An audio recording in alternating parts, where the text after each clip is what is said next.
Oh, yeah. I'm on Sports 56 and 98.5 FM. The first hour of Sports Time is brought to you by Lexus of Memphis. Here are your hosts, Brett Stats Norsworthy and Bryant Dacus.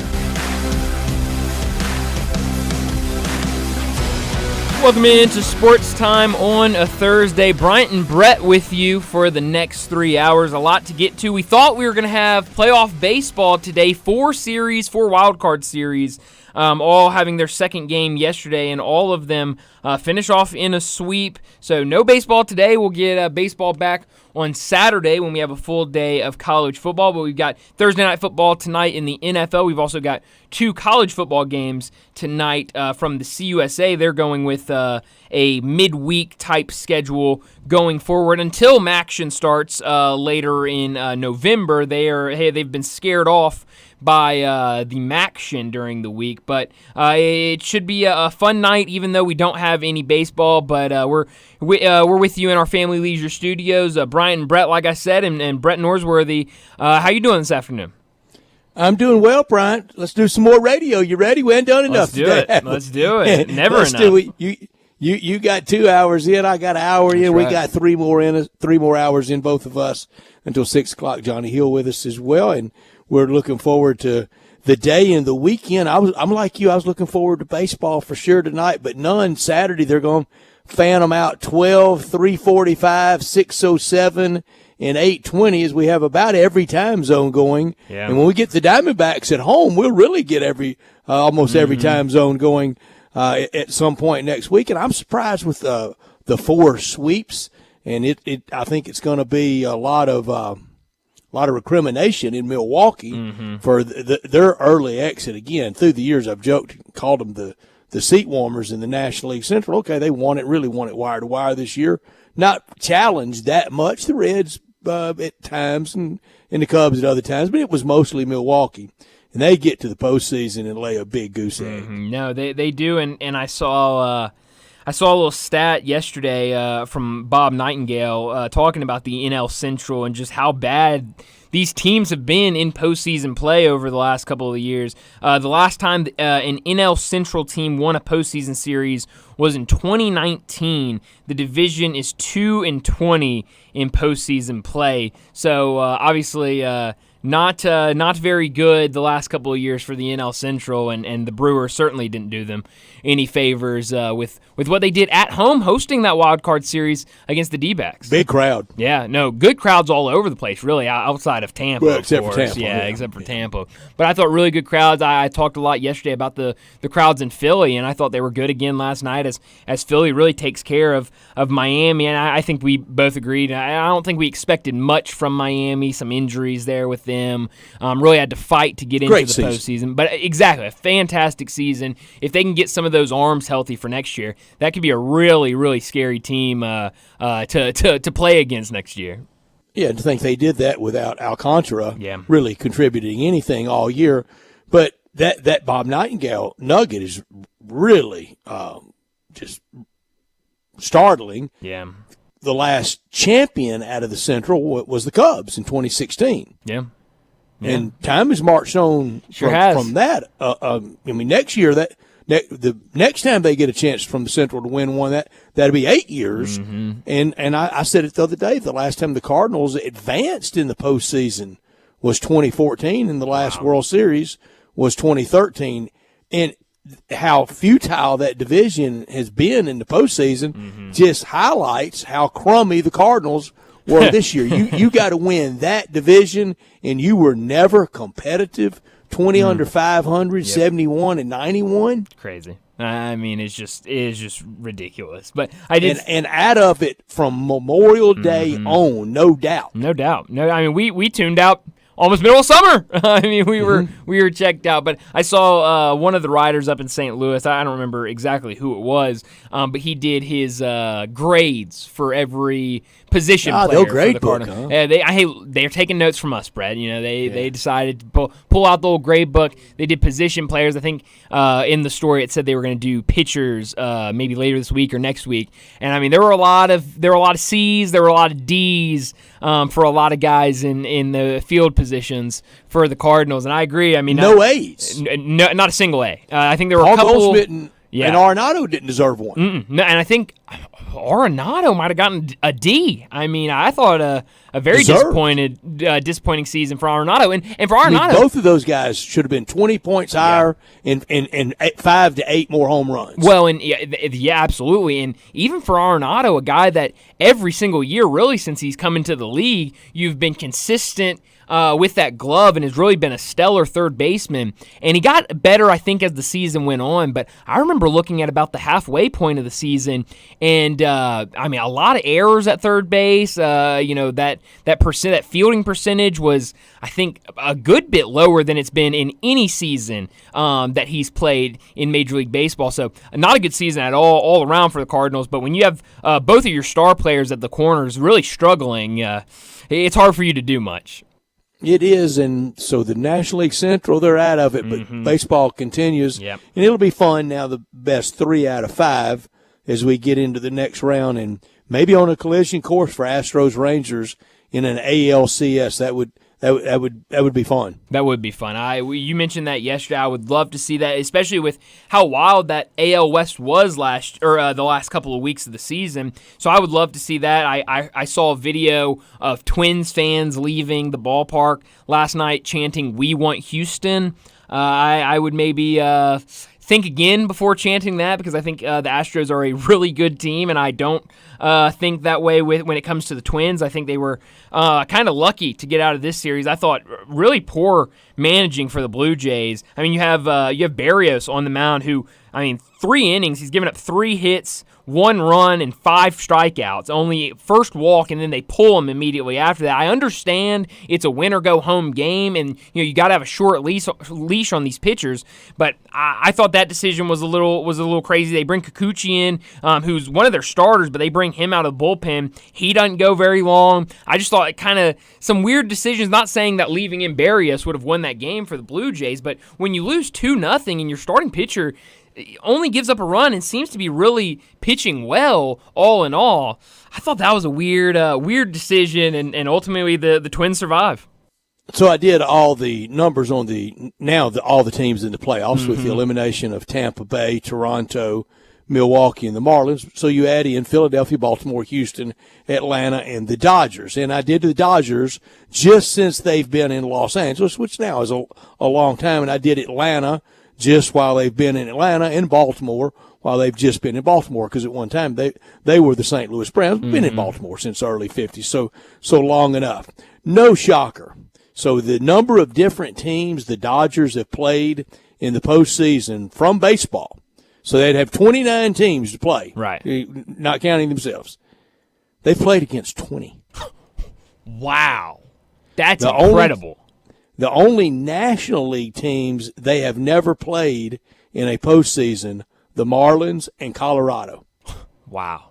That's insane.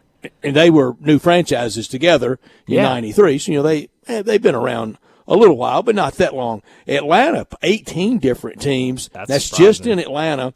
The only National League team, only one they never have played in the postseason, Washington. Really?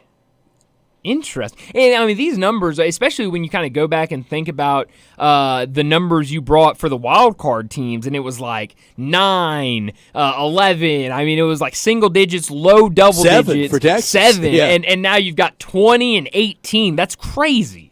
Yeah, and you have 16 with the Philadelphia Phillies. They're now 62 and 60 all time in playoffs. And the only National League teams they like to have played, the Mets, Washington, Cubs, Pittsburgh, and Arizona. Wow.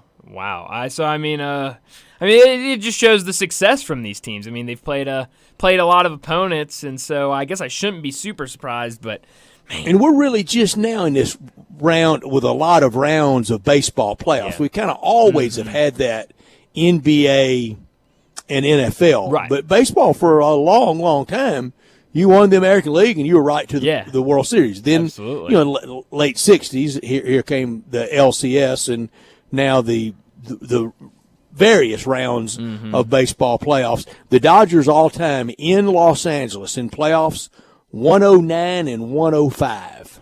Wow. Winning record. Just barely. Atlanta, 88 and 95 wow. all time. That's a lot of games. That's a Houston, lot of games. 77 and 71. Really? Houston's racking up the tradition. They sure are. That's kind of surprises me that they have a winning record in these games. But I really am excited for these games to start on Saturday. I understand travel time and you want to give these wild card teams a couple of days break, but I really wish we were getting these games underway tomorrow because that'd be a lot of fun to watch. But you asked me yesterday before we left how my kind of viewing was going to be last night for all these games. What was your viewing like last night? What got the most airtime? It was mostly baseball, but I would flip over and watch Rich Rodriguez some, and it showed him on the sideline after a play that was wide open and how mad. I'm telling you, and I'm sorry. I'm not sorry that I don't on the air, but off the air I can use some really bad language. I do. But Rich Rodriguez, 1 year he was at Ole Miss. It made me blush how he could cuss. I don't know that in opening day that year in Memphis, 2019, Memphis and Ole Miss, Brady White against Matt Corral. Matt Corral his first college start. Tigers win 15-10 that day.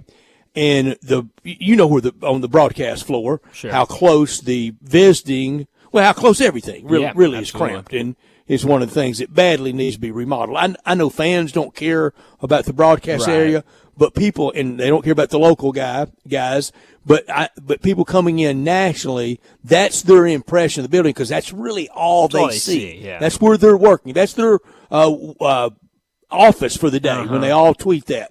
And that day, I could hear animated language. Oh, man. And I thought, man, this could almost go out over a mic. It's so loud.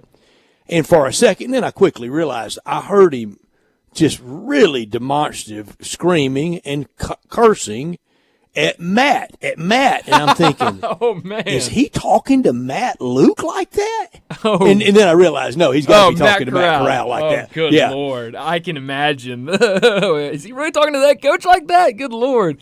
I'm thinking you could coach one game ever talking to the head coach like that, but it was not. But and I like Rich Rodriguez, and again, I don't sound like a prude or a hypocrite because I don't want to be either one. I cuss exactly like Rich Rodriguez was that day, but it was amazing to hear. Well, I saw last night, I guess it was when Jacksonville State ended up coming down and kicking a field goal to go up by like 1 or 2 after that big comeback they had. And they panned down to Rich Rod on the sideline, and he's just wearing the offensive line out. I mean, just they just missed the wheel route. Right. Mm-hmm. And so he's just giving it to him. And I'm sitting there like, I understand, but, man, you just had this big comeback. You're up now. I mean, let's cut that offensive line a little bit of slack. But in the history of coaches cursing, and everybody out there that ever had anything to do with him knows who was the all-timer. Oh, yeah. Kevin O'Neal. Really? Kevin O'Neal, when he was at Tennessee, Ron Higgins swears. He's at courtside when everybody used to kind of be down on the desk. Now people in far-flung areas of the building. But Ron's down on the desk, and it was a play near the Tennessee bench, and Ron's right there. And Kevin O'Neal is berating and cursing his own player so horribly, so bad, the ref said, "Coach, lighten up." and he didn't and finally the ref said, "Coach, I'm going to do something I've never done before. If you don't quit cussing this kid like that, I'm going to give you a technical for cussing your own kid." Oh, wouldn't that be something? Almost got a technical, for cursing his own players so crazy. horribly. It was unbelievable. I mean, he could not exist in mixed company because he could not turn off. And I don't mean the little bitty ones. I mean the big ones. Wow. Oh, I was at FedEx Forum for a couple of years. I sat right there behind the visiting team's bench. Danny Hurley. Oh, Dan Hurley. I mean, words that I was not familiar with were coming out of Dan Hurley's mouth to his players. He's close to the Kevin O'Neill Hall of Fame. And he is not shy about it. I had fans sitting behind me going, man, does he cuss like this all the time, or is it just because they're losing? I was like, no, I'm pretty sure this is standard Dan Hurley from everything I've heard. I mean, it was. I mean, looking back on it, it was hilarious, but whew, he was letting it fly. It really that night. did. It had people blushing right behind the bench area. Yes, and then I would, later on when UConn would come back, or when they were in the year they were here for the American tournament, and seeing other media members tweet out like, I'm hearing Dan Hurley say some words that I could not tweet out on Twitter. I'm like, yep. That's about right. That's Dan Hurley for you. So that's coaches, though. That it is, and hey, those players are used to it at this point, I guess. But and that's why for whatever reason, whatever setting, that the language a few weeks ago on the conversation that Lane Kiffin thought was private. Mm-hmm. I said that day. I said, "Shocker, coach's curse." Shocker. Yeah, I mean, who would have ever guessed? Especially when they don't know they're being taped. Right. I mean, who would have thought that a collegiate coach would have a bad mouth? That's surprising. But let me set up today's show before we get to top and not top story of the day. 3:30, Bill Bender from the Sporting News will join us to talk some college football as we get into Week 6. We're really starting off on Saturday. We had some games last night, games tonight as well, but things really get kicked off on Saturday, so we'll talk college football in the next segment with Bill Bender. Did you see the Red River shootout number? No. Since 1955. Okay. 33-3. Whoa. For all the marbles. I mean, that's that series, isn't it? Wow, that's incredible. 33 wins, 33 losses, 3 ties, and equal distance from the center of OU's campus to the Cotton Bowl Stadium as it is from the center of Austin's campus to Cotton Bowl Stadium. Are you serious? Yep. That's in those notes every year, and it's Holy amazing cow. to know. Yeah. I mean, just meant to be. That's crazy. And it's staying there in the SEC. Yeah, I heard that's awesome. Chris Childers and Rick Neuheisel early this morning on satellite radio saying that Slive should go to midfield with a bullhorn and lead both sides in SEC. I love it. Come on, guys, you're 2 days late. I mean, we've been on that. We've been talking about that all week. But we'll definitely have to get to that game with Bill and a lot of other intriguing games this week. And 3:45, we'll get back into the baseball conversation and start kind of looking ahead at some of these matchups starting on Saturday. 4 o'clock, Keith Smith from Spot Track and the Front Office Show will join us to talk the NBA. Brett, we've had our first NBA preseason game. It's already in the books. Mavericks were versus Timberwolves in Abu Dhabi. That's right. I may or may not have had money on the wrong team, but hey, that's what preseason is for. We're getting ready for the regular season. We're practicing. We got to make sure. No, you didn't bet on the preseason game in Abu Dhabi, did you? I did. I bet on the Mavs. I may or may not have seen a tweet this morning talking about the starting lineup that the Mavericks were rolling out today, and I got so excited. I said, to heck with it.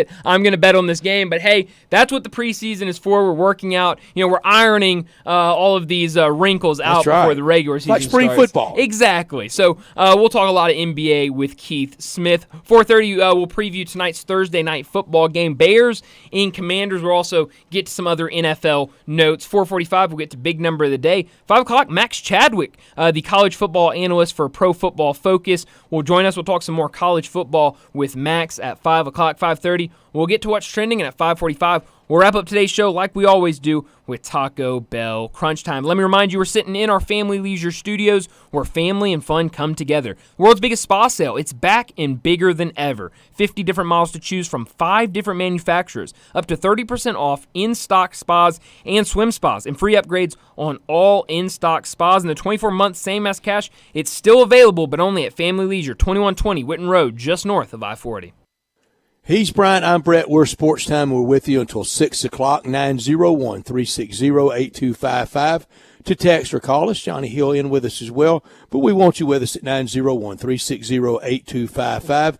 From our Family Leisure Studios, we're Sports Time, and it's brought to you every day during this hour by the one and only Lexus dealership in town at 2600 Ridgeway and online at lexusofmemphis.com. Call them at 901-334-9673. Great offers on all 2023 models and always special leasing options. Drive in luxury and confidence knowing that every new Lexus comes with complimentary first and second maintenance services. Again, the one and only Lexus dealership in town. Stop by Lexus of Memphis at 2600 Ridgeway and put yourself in the driver's seat of the all-new 2023 flagship LS500. You'll be looking and you'll be driving in style. When you purchase a Lexus, you get top-of-the-line engineering and design, and they make for the luxury driving experience. Online at lexusofmemphis.com. Experience amazing at Lexus of Memphis. Top story of the day. Well, my top story of the day is the MLB postseason. We now have the divisional series all set after 4 sweeps. We had 4 wild card series, 4 sweeps. It started with the Rangers and their dominating performance over the Rays. And I said this earlier on John's show. I'll say it again. An absolute embarrassment for the Rays organization, for that team, and for that fan base. Not only do you get swept after a historical start to the season, you did it in front of 19,000 on the first day, something that will be talked about for years and years to come. I'm sure this team that was just loaded, everybody was talking about it was loaded. Now, I understand some injuries in that starting pitching rotation, some guys that had to miss the rest of the season, and if they were in this rotation in the postseason, maybe would have gone a little differently, but no way around it. This is a disappointing end to the season for the Rays, and we can't forget about the situation going on with their quote-unquote, what they thought at least would be their future star in Wander Franco. So very, very disappointing, very weird into the year for the Rays. After that, Twins finish off a sweep over the Blue Jays with a 2-0 victory yesterday afternoon. The D-backs surprised, I think, a lot of people with what they did over the Brewers, taking 2 on the road. Brett, you mentioned the great crowds in Milwaukee, but that was no match for what the D-backs brought. 5-2 win last night over the Brewers. Zach Gallen gets a postseason win, and then we ended off with what I thought the last 2 days was the best environment in baseball, and that's the Philadelphia Phillies in a 7-1 win over the Miami Marlins. I didn't think Miami was going to do a ton this postseason, but what Skip Schumacher put together this year in Miami, they get that pitching right. They've got young pitchers that we've talked about, some more minor league guys that could come up next year. I think this team's going to be a really, really tough out next year. And that division they play in, none of those other teams mind spending the money, so great job for Skip Schumacher. My top story, no baseball tonight. Very little NFL tonight. College football, let's take back Thursday night. Let's at least try to compete. And it's not with Sam Houston at Liberty, a winless team against an undefeated team, and it's not with Western Kentucky at Louisiana Tech. We'll watch, but we can do better than that. We could at least have an AAC game. We could have an ACC game. We could have SEC games. Tonight would have been perfect in Starkville for Mississippi State to play on Thursday night and host Western Michigan. Yeah. That would work tonight. Next week, for instance, I think Mizzou at Kentucky would work. Yeah. In 3 weeks on a Thursday night, Army at LSU. We got to compete on Thursday night with the NFL. They're going all streaming. Let's go traditional and see if we can just crack into that a little bit instead of just seeding Thursday night that used to be the college football night to the NFL. Not top story of the day. Well, that's a really good point by you, Brett. The fact that Thursday night football is entirely streaming and nobody's saying, hey, college football, let's go and overtake the NFL on Thursday night. But nobody. There's a lot of people out there. I know you're one of them that does not have Prime Video, and so you cannot watch that game. And there are, I think, a lot of people out there that would watch a college football game on a Thursday night just because it's on regular television. On regular TV? Yeah, on linear television. I think that would draw a lot of eyes. So I think, that's a great idea. And none of that's knocking it off. I'm not suggesting that. but let's try to compete. We just rolled over and played dead on Thursday night. No, you're absolutely right. My not top story of the day, I'm going to stick with college football, but this is a really, I think, intriguing story. Tez Walker, for the North Carolina receiver that transferred to North Carolina from Kent State, has now been ruled eligible after before the season started. They said he was ineligible. They appealed it. They came back and said it was he was ineligible again. Then North Carolina, supposedly from all the reporting today, submitted new information to try to get Tez Walker eligibility. And today, after their AD Bubba Cunningham is saying nothing new was sent in, that they had it all, which is weird, because you're right, he has said that, but it seems like all of the reporting from national media are pointing to new information that the NCAA got, but for Tez Walker, missing the first 5, and for North Carolina, out for the first 5 weeks of the season, and now week 6, being able to gain eligibility is very interesting. Now, the NCAA is not happy with North Carolina and how they have dealt with this whole situation, because they were really taking shots at the NCAA, I think, for good reason. But now Tez Walker is eligible, and I think it brings into question what will happen with DeAndre Williams in the NCAA, because if this is true, I know what the AD said, but if this is true that there was quote-unquote new information submitted to the NCAA, we know that last week Memphis submitted new information for DeAndre Williams. We're still waiting for an answer back on him, but I think there's some people that could take some positivity from this in terms of what could happen with DeAndre Williams. Everybody's looking kind of like for white smoke from the Vatican on all these eligibility questions, and they're backlogged at the NCAA. You're going to get daily tranche of they can or they can't. I was wrong a week or so ago when I didn't think anybody would get past it, just with the NCAA being petty, but they got the relief at North Carolina. My not top story, this nothing burger story of the big, bad, sensitive Lakers all mad at Denver and the ring ceremony and the bad feelings from a 4-0 sweep. A 4-0 sweep. It wasn't 4-1. No. It wasn't 4-2. It wasn't a classic played 4-3-7 game all-timer. It was 4-zip and easy for Denver over the Lakers last year. And when I say janky bubble titles, that's all they have to show for AD and LeBron since they've been Lakers. Down in the bubble, in Florida, during COVID, whatever. And I think they beat Denver that year in the Western Conference Finals, did they not? They did. I didn't hear Denver crying about things like that. Hey, the Lakers, they can give it and they can't take it. Has Austin Reeves really done enough to now kind of be talking like he's talking? When we last saw Austin Reeves, everybody in the world in the Philippines at the FIBA World Cup were driving around him like he wasn't even standing there. And for that matter, Darvin Ham as a head coach, what's he done? Haven't won much. And he's got LeBron James. Yeah. I mean, it's interesting, but it really was. That series was good morning, good afternoon, good night, and see you later to the LA Lakers. So I mean, 4-zip. I mean, I don't really know where all that came from at media days. I don't either. That was weird. You're right about that. That was weird, but that'll do it for top and not top story of the day. Let's go ahead and get to our first break of the day. When we come back, we'll talk college football with Bill Bender. Add a little fun to your lunch break. Join Johnny Radio for Sports 56 Happy Hour from 11 to 1 every weekday on Sports 56 and 98.5 FM. Oh, come on, it's funny. Can't do it. Trick or treat, here's some meat. Seriously, the Central Barbecue spot for October has been about Halloween for like 5 straight years. Look, you've done the ladling Central Barbecue beans into their bag thing. Yeah, I got in trouble both times. They didn't like the phrase ladling beans into their bag. Well, what else happens in October? Hey, I tell you what, do they do any pumpkin spice stuff? God, no. That's good. I'm tapped for anything else for October. How about just a straight spot about how great the food is at Central Barbecue? What, like Central Barbecue has the best slow-smoked ribs in Memphis? Yeah, something like that. Ah, too boring. It doesn't matter, we're out of time anyway.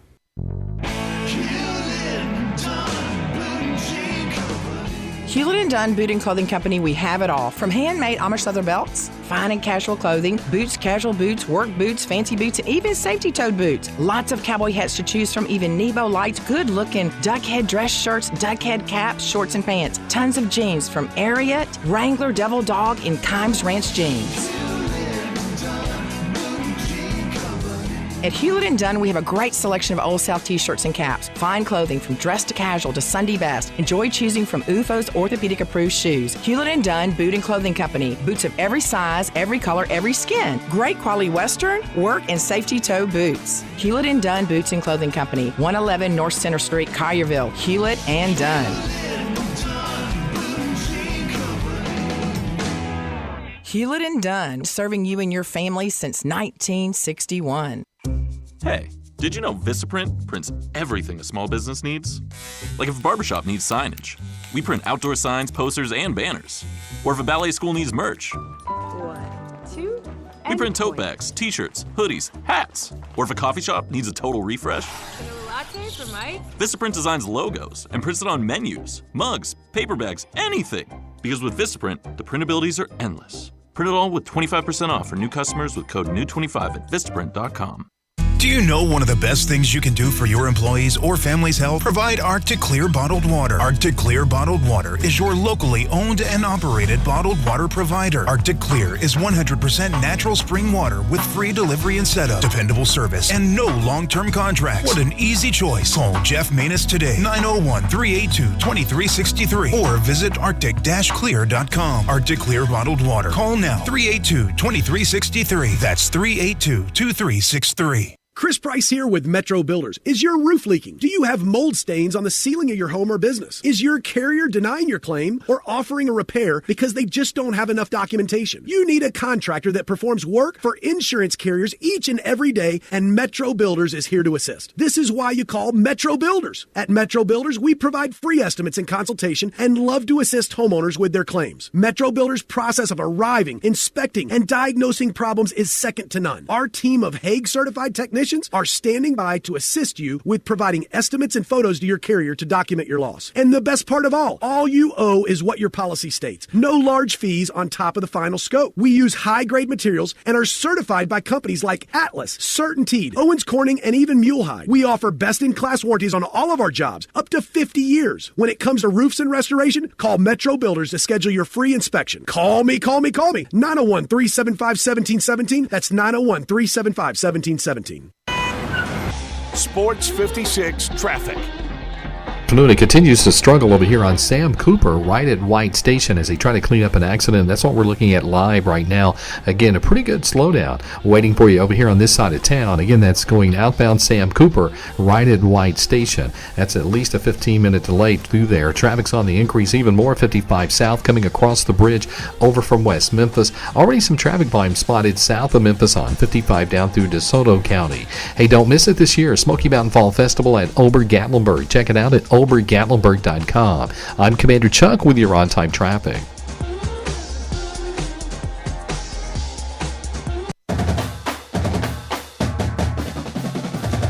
Joining Bryant, Brett, and Jay Morgan now on Sports Time is Bill Bender, national college football writer for the Sporting News, and on Twitter X at Bill Bender. Here's Bill with Bryant, Brett, and Jay Morgan.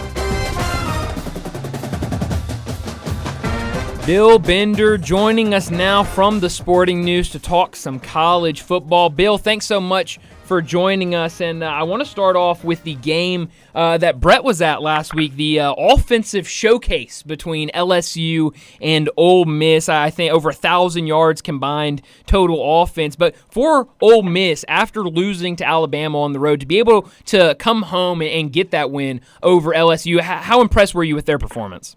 I mean, great offensive performance, not a lot of tackling in defense, that game. yeah. But, huge, and gives Lane a signature win of sorts, keeps them in the SEC West hunt, depending on how crazy that division gets, and believe me, it could get a little crazy. Yeah. So, also an indictment on LSU's defense. Not very good from the Tigers. No, not at all. How crazy does it get in the SEC West, Bill? No, it could get real crazy if A&M beats Alabama this weekend. That could throw the wrench into it. That would be a big win for Texas A&M. Be a huge win for Max Johnson. It also would throw the playoff race in a loop. I think the SEC. I know Kirby said this week that everybody deserves to be ranked in that conference. I don't buy that at all, but it's still tough week to week, week in, week out to win in that league. Yeah, absolutely. Well, LSU now after that loss goes up to play Missouri. How bought in are you on this Missouri team? Undefeated right now, but that road gets a lot tougher these next couple of weeks as they really get into SEC play. Yeah, I think so. I think Missouri has a chance this weekend. Brady Cook. I get him, and I always want to say Connor Cook, the old Michigan State quarterback. Yeah. He is about as efficient with the football as can be. Completing 70% of his passes. It doesn't hurt to have Luther Burden. He's probably the best receiver in the country. It really depends on which LSU team comes out. I mean, if they're hungover and playing like feeling sorry for themselves, they'll lose. If they come out angry, they'll probably win. They played a wild game against each other in 2020, and something similar could break out there this weekend. When Brian Kelly would have deficiencies at Notre Dame, Bill, I just don't remember. Would they be more offensive or defensive? I just remember he shuffled quarterbacks a lot. And that's I don't remember them having defensive issues like this, not in the secondary, not in the back end. I mean, even when they played Alabama, Alabama would take advantage of them on the perimeter a little bit, but because they had that was a juggernaut Alabama team. Yeah, that was Devontae Smith and Jalen Waddle and those guys. So they did that to everybody. So, last week was so startling because I was watching a flag football game in spots. For you, Brett, obviously, it had to be super entertaining to be there. But for those of us that liked the 24-21 type game, it's like, what are these guys doing on D? Yeah. And it was a hard-hitting, physical game. It just was no stops. It was nothing near the line of scrimmage. And guys playing off and missed tackles. I think LSU had the count of 17 missed tackles in the game, maybe more, probably more. And when that happens, you get in games like that. So, for the Tigers, certainly disappointing. Definitely not their best game, and they're not going to go to the playoffs because, unless they win out and a lot of things happen. What would alarm you more Saturday night or Sunday morning when you get up and digest the day? A second Alabama loss or a third LSU loss? Second Alabama loss, because that's what we'll all react to. We'll be like, it's not even Saban's birthday yet, and they're probably done. And the impact of potentially losing to Texas A&M for the second time in 3 years, because this is a Texas A&M team that's played a little better. Some of it's Wigman being out and Max Johnson being a veteran quarterback, played a lot of football, and some of it is the defense has looked pretty good. And for Alabama, it's a matter of they've figured some things out. I like the way they played against Mississippi State last week. I think they'll continue rolling. Yeah.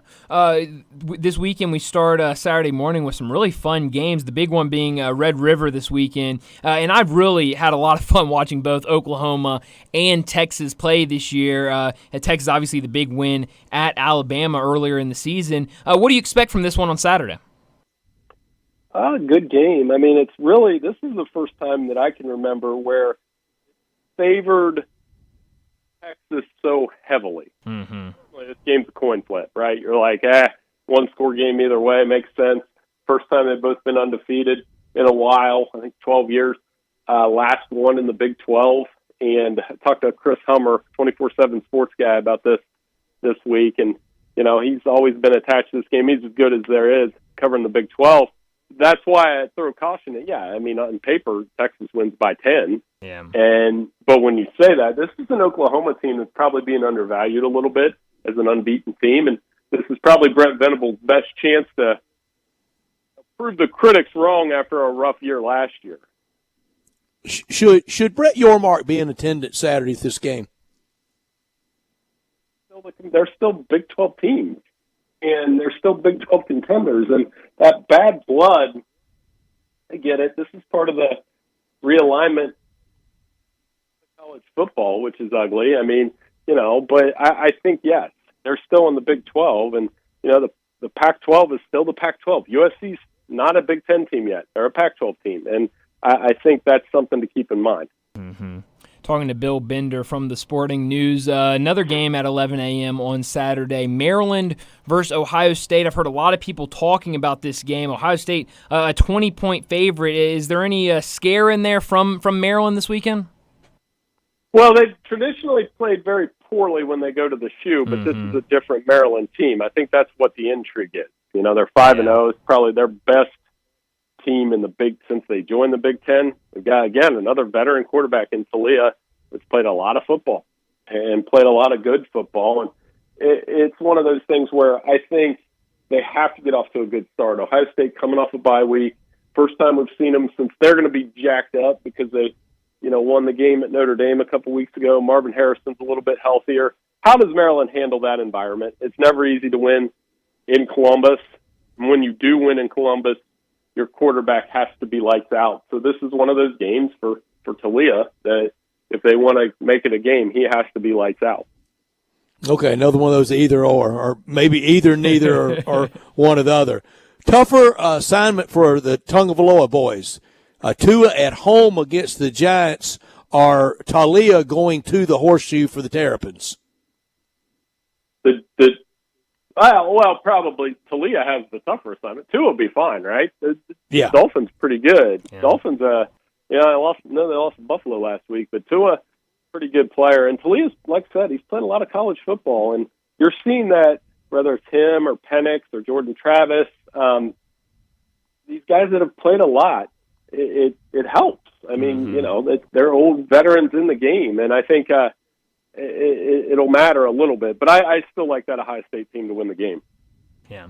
Bill, Cade McNamara was ruled out for the rest of the season earlier this week. How much does this hurt that Iowa offense? A lot of people like to talk about this Iowa offense this year because of the talk around Brian Ferentz's contract where he needs to average 25 points per game. How much does that hurt with Cade McNamara out? A little bit. I mean, I think, it's going to be tough. I mean, he was a transfer quarterback and was still just settling in. I mean, Iowa's offense problems have been deep-rooted for the last couple seasons. Mm-hmm. So we'll see. We'll see how they fare in the Big Ten West. But it's a fun situation for McNamara, a guy that has won a Big Ten championship at Michigan as a starting quarterback. And for him to have that injury, you hate to see that happen to a college kid. After September play is now concluded, rank your conferences for us. Rank the conferences for us. Pac-12 has been the best. I mean, in terms of top to bottom entertainment, quarterback play, ranked teams, I would say Big Ten, maybe not Big Ten. After that, Big Ten second. They've got three contenders. And remember, they got Washington, Oregon, and USC coming to them. SEC's probably third, Big 12, and then I don't know the SEC, Big 12, ACC. It's because Georgia's still on top, but the SEC had a really brutal non-conference schedule. ACC's got some teams. Florida State's getting the attention, but North Carolina and Miami are really good teams, and the Big 12. It's about Texas and Oklahoma, and I don't know outside of that I'd trust anybody. Yeah. Last thing for you, Bill. Earlier today, the news came down that Tez Walker, a receiver for North Carolina, is now eligible after being ruled ineligible to start the year. How much does he help a team like North Carolina? Oh, I mean, it's a great addition. I mean, the thing about North Carolina that's scary if you're playing against them is Drake May hasn't played lights out yet. That's a good point, he's thrown some picks. He's still playing solid, but they've got a lot around him. They've got a running game, Murray and Cooper.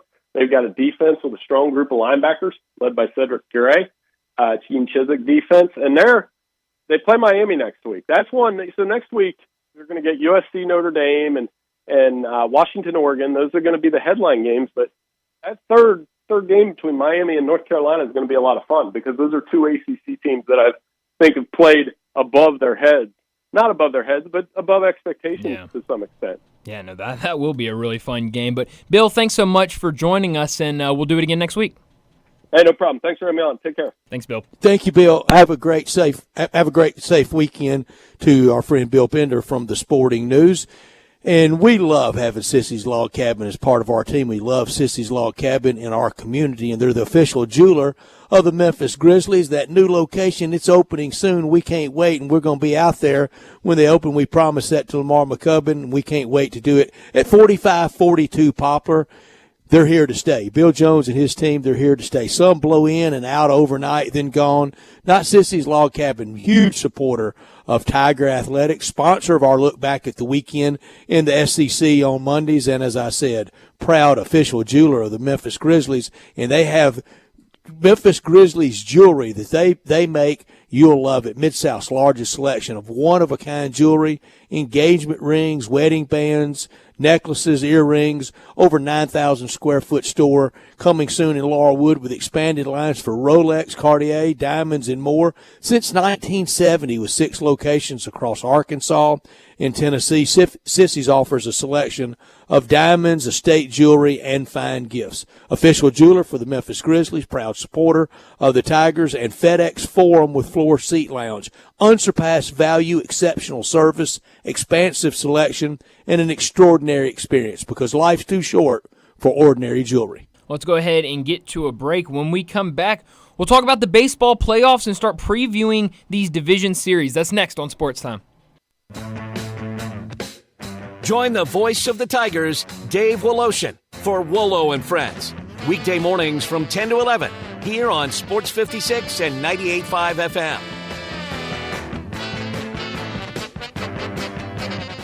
Sports and blinds, they just go together. And right now, all Sports 56 listeners get $50 off any order at Blinds Etc. South. Real wood, 3.5 to 4.5 inch plantation shutters made in the Mid-South are always affordable at Blinds Etc. South. And now get $50 off your order. Get your free in-home consultation at 901-681-0225 or go to blindsetceteraSouthLLC.com. Upgrade your home with custom-made plantation shutters and window treatments from Blinds Etc. South.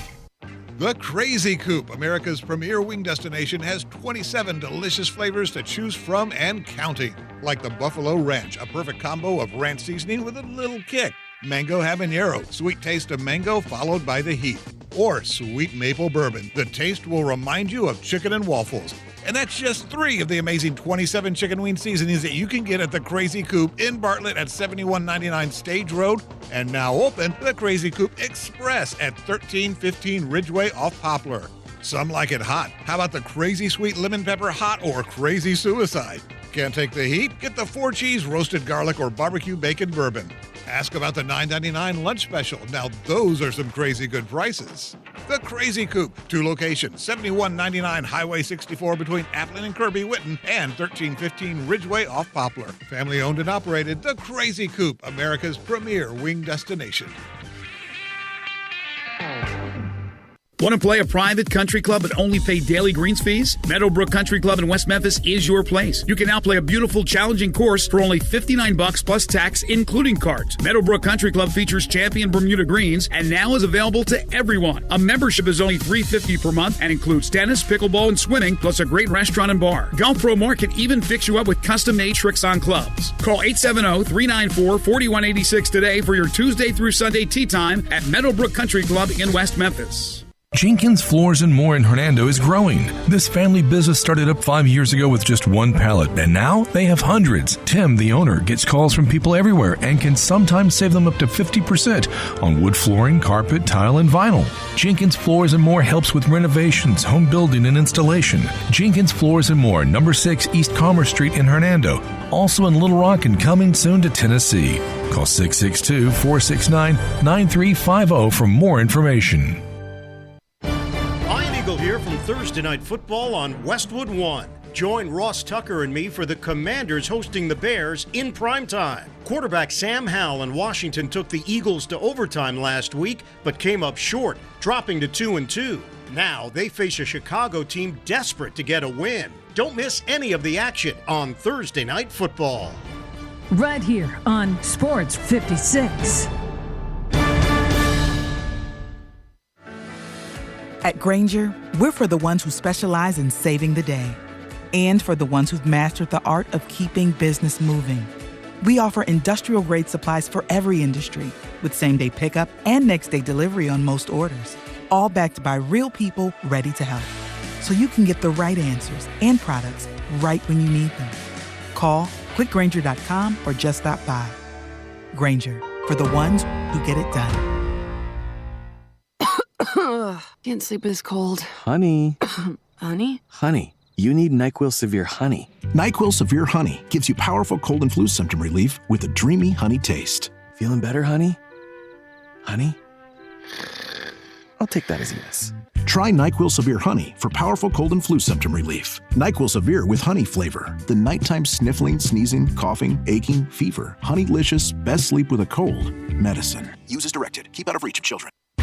Step up your wings game at East Coast Wings and Grill. With 60 wing flavors and 7 heat indexes, do you have what it takes to turn the heat on your wings up to insanity? East Coast Wings and Grill is family friendly with a large variety menu to satisfy the whole bunch. Sign up today for their loyalty program and taste the rewards. For every $1 you spend, you collect a point. Earn 100 points and receive a $5 reward. Next to Lowe's off Highway 64 in Bartlett, come try America's best wings at East Coast Wings and Grill. Now back to Sports Time on Sports 56 and 98.5 FM. This hour is brought to you by Lexus of Memphis. Here are your hosts, Brett Stats Norsworthy and Bryant Dacus.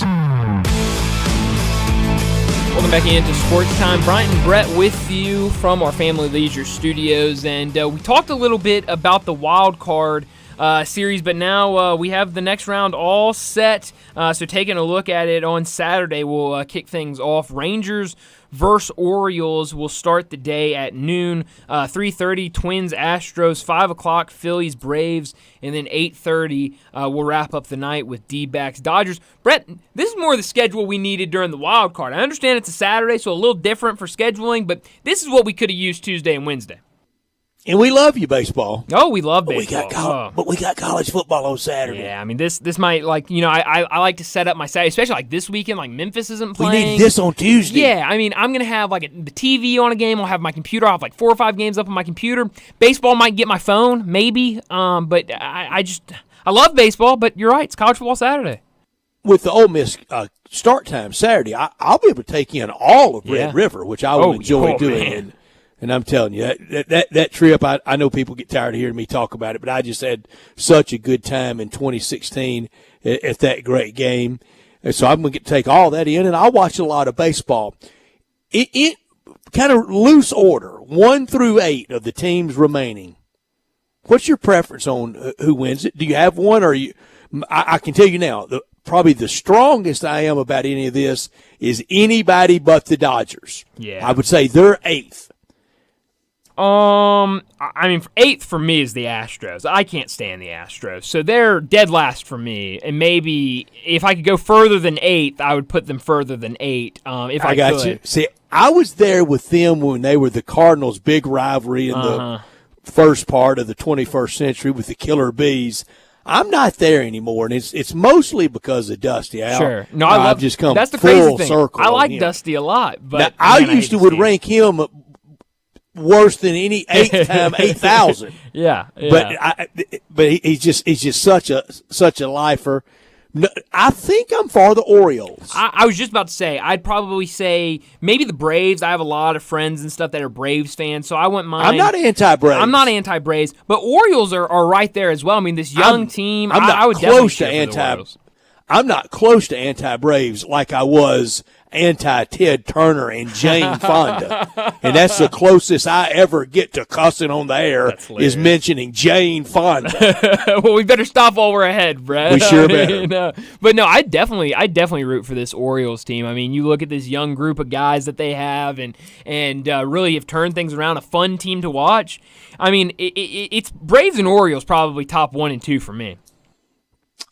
That would be a really fun World Series, wouldn't it? It would be. It would be. I mean, I can't argue. I think D-backs might also be there for me. I don't want to misrepresent that I'm a big Phillies fan, but I've got Philly friends like my friend Greg Gasson, like my friend Pat Donahue at the Rendezvous, Mike Fitzsimmons, big Philly. I got a lot of. So if they won, I'd be happy for them. Just my good friends that were here with me when Georgia Tech was here a few weeks ago, how much they love the Braves. Minnesota hadn't won it since 91, won it in 87 and 91. If they won it, Arizona hadn't won it since 2001. That would be okay. I mean, I'm not going to try to pretend that I'm Mr. D-back. Yeah. I mean, I think I'm fine with any team winning it except for the Astros. I'd be fine with anybody winning it at this point. So you're dug in on the Stros. I don't like the Stros at all. At all. You're in Seattle's your American League team, and, yes. And I've told many times that when I had one, and it was a long time ago, that if I ever had an American League team, it was the Orioles because of Brooks Robinson from Little Rock, Arkansas, but also loved Eddie Murray, loved Cal Ripken, loved going to games. When I was up there as a much younger person at the old ballpark. Now, I've never seen Camden Yards, and that was the revitalization moving away from the old cookie cutter Fulton County Busch Stadium, Veteran Stadium, Three Rivers. Everybody had that hideous crossover, look in the 70s. Okay, we had a lot of bad looks in the 70s. Yeah. Sanzabelt, wide lapels. Yeah, it just wasn't a great time, I guess. Nothing like the 60s. Oh, man. But no, I mean, I'm actually really surprised you've never been to Camden Yards. But I think I am too. Talk about just this team in general, but I think talking about environments and atmosphere, I think that atmosphere is going to be unbelievable in Baltimore when they host. There was a time, and it was a long time ago, when Baseball Tonight ruled the baseball world. Oh, yeah. Peter Gammons one night, and I'm talking in the late 80s, before Camden Yards, he said he thought the best two baseball towns in the country were Baltimore and St. Louis. Now, that was Baltimore before the Nationals got, we got baseball back in D.C. that I'm for.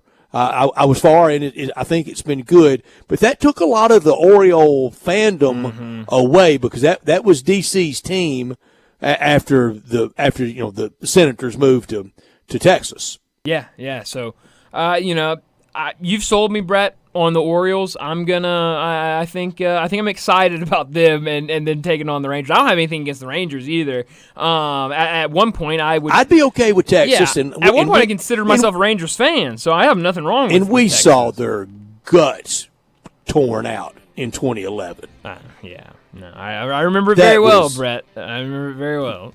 I was glad they were torn out, but it was cruel. I wasn't. I'll tell you that. I was not. I was crying when it happened. But, that was before. I was too, but I was happy. Well, yeah, you were happy, Tears. That was before I had access to watching all these teams. And it got to the point where I couldn't watch the Rangers ever. So I was like, how can I be a fan of this team if I can never see them?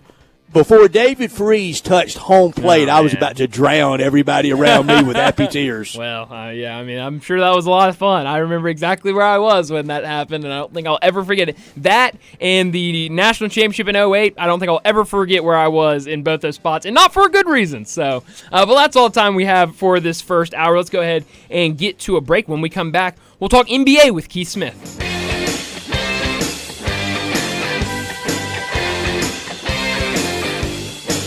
Hi, this is Jonah Gamble, left guard for University of Memphis football. Let us help you use your home's value for all those projects or vacations you've been putting off. Now you can borrow up to 100% loan to value. No closing costs for loans $50,000 or less. Online banking accessible. Interest-only payments for the first 10 years. You can apply at southernsecurity.org or by calling our member service team at 901-452-7900. Southern Security is an equal housing lender. Southern Security is a proud sponsor of the University of Memphis. Thursday Night Football is on, and it's only on Prime. Tonight, it's a classic NFC showdown when Justin Fields and the Chicago Bears head to the nation's capital to take on Sam Howell and the Washington Commanders. Not a Prime member? Sign up for a 30-day free trial to stream the game. Coverage begins at 7 p.m. Eastern with TNF Tonight, presented by Verizon. It's the Bears and the Commanders on Thursday Night Football, and it's on Prime. Restrictions apply. See Amazon.com/Amazon Prime for details. Join us for the Memphis Police Department Hiring Expo, Saturday, October 21st, 2023, from 11 a.m. to 3 p.m. at 170 North Main Street downtown. We'll be taking applications and interviewing candidates on site. Salary starting at $54,611, increasing to $60,713 after probation. Benefits include a $15,000 sign-on bonus, up to $10,000 relocation assistance. For more information or details, visit joinmpd.com. Chris Price here with Metro Builders. Is your roof leaking? Do you have mold stains on the ceiling of your home or business? Is your carrier denying your claim or offering a repair because they just don't have enough documentation? You need a contractor that performs work for insurance carriers each and every day, and Metro Builders is here to assist. This is why you call Metro Builders. At Metro Builders, we provide free estimates and consultation and love to assist homeowners with their claims. Metro Builders' process of arriving, inspecting, and diagnosing problems is second to none. Our team of Hague-certified technicians are standing by to assist you with providing estimates and photos to your carrier to document your loss. And the best part of all you owe is what your policy states. No large fees on top of the final scope. We use high-grade materials and are certified by companies like Atlas, CertainTeed, Owens Corning, and even Mulehide. We offer best-in-class warranties on all of our jobs, up to 50 years. When it comes to roofs and restoration, call Metro Builders to schedule your free inspection. Call me. 901-375-1717. That's 901-375-1717.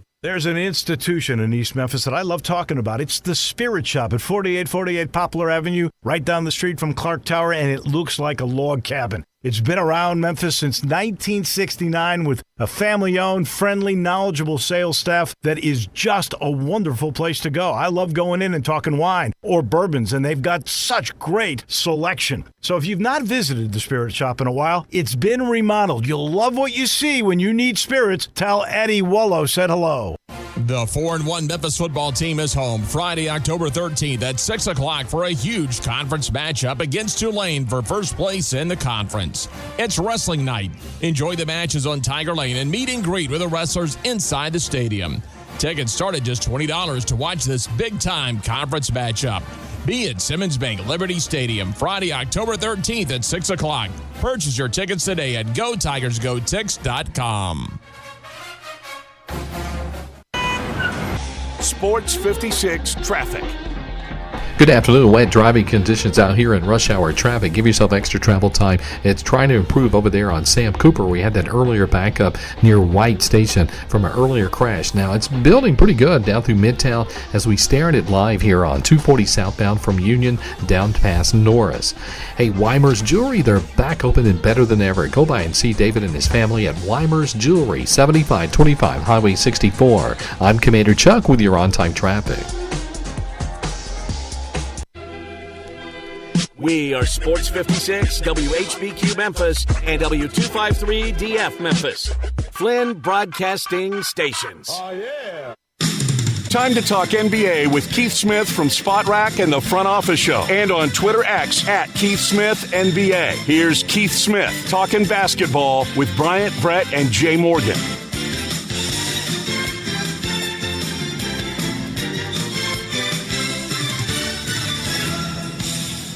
Welcome back into Sports Time. Keith Smith joining us now to talk the NBA from Spot Track and the Front Office Show. Keith, thanks so much for joining us. Last week when you joined us, we were just coming off the news of Damian Lillard going to the Bucks, and we have more developments from that trade because we had another trade after that. The Celtics and the Trailblazers made a trade after that. What did you make of that second trade following up sending Drew Holiday to the Boston Celtics? Yeah, we had a sense when Drew Holiday got to Portland that he wouldn't be there very long. That was going to be. You said don't buy a jersey. Exactly. Yep. That was going to be him flipped, and Boston jumping in. They're all in as this team has been with this group of players. They are fully ready to go and committed to trying to win a title. They're going to pay a monster luxury tax bill. They used up pretty much a lot of their depth to get this trade done for Drew Holiday, but their top six is good, if not better, than everybody else's in the league. It's just going to be a question, is that going to be good enough to get them over the top? Keith, do you think Boston on opening night 23-24 that they're better or worse than on opening night of 22-23? Yeah, I think they're better. I think they're a significantly better team than they were a year ago. I think this group, adding Kristaps Porzingis, gives them that dimension of a big who can pull other bigs, not just away from the paint, but way away from the paint. This guy regularly shoots from 30, 35 feet, and makes them. And that's important. And he can also really hurt switches. Al Horford, for all the great things he does, continues to do on defense. And as a playmaker, he's pretty much a spot-up, standstill shooter at this point in his career. He doesn't do a lot on the move. He doesn't do a lot against switches and those kind of things. So having Porzingis really locking in on those spots, that's going to be huge for them. And then getting Drew Holiday, he is still a top-tier defender, and he's a better off-ball shooter than I think a lot of people realize. So, again, their depth is going to be tested. They're going to have some guys emerge out of training camp. But that top six group is, they are really something. So you think you just made the case that they got better with addition, not subtraction, because in Memphis, we're just in love with Marcus Smart. Mm-hmm. Yeah, Marcus Smart is, I'll never say a bad word about him. He was just, such a special player for the Celtics. And he was really the guy who came in, post the Garnett, Pierce, Allen era teams. He was the guy who was, the guy for that entire duration of that time. And, just a special player, extremely, important in the community too. I don't want to underrate that aspect of everything he brought to Boston as a member of the community too, and continues to do, and will continue to do, I think, for the rest of his life. So it's a major, major loss. The difference is, Drew Holiday is a great player. So Kristaps Porzingis, a really good player. So getting those guys, that's absolutely huge. But there's no addition by subtraction here. It's addition by addition. In return in that trade, the Trailblazers got Robert Williams, Malcolm Brogdon, and a couple picks. I've seen rumors Malcolm Brogdon could be on the move again. Do you think we see something similar to what they did with Drew Holiday, where they turn around and flip him for another trade? I don't think it's going to happen as quickly. Mm-hmm. I do think at some point we may see that be the way that plays out. I get the sense of they're not rushed to making a trade like that. The problem with having Damian Lillard there or having Drew Holiday there was going to be you can't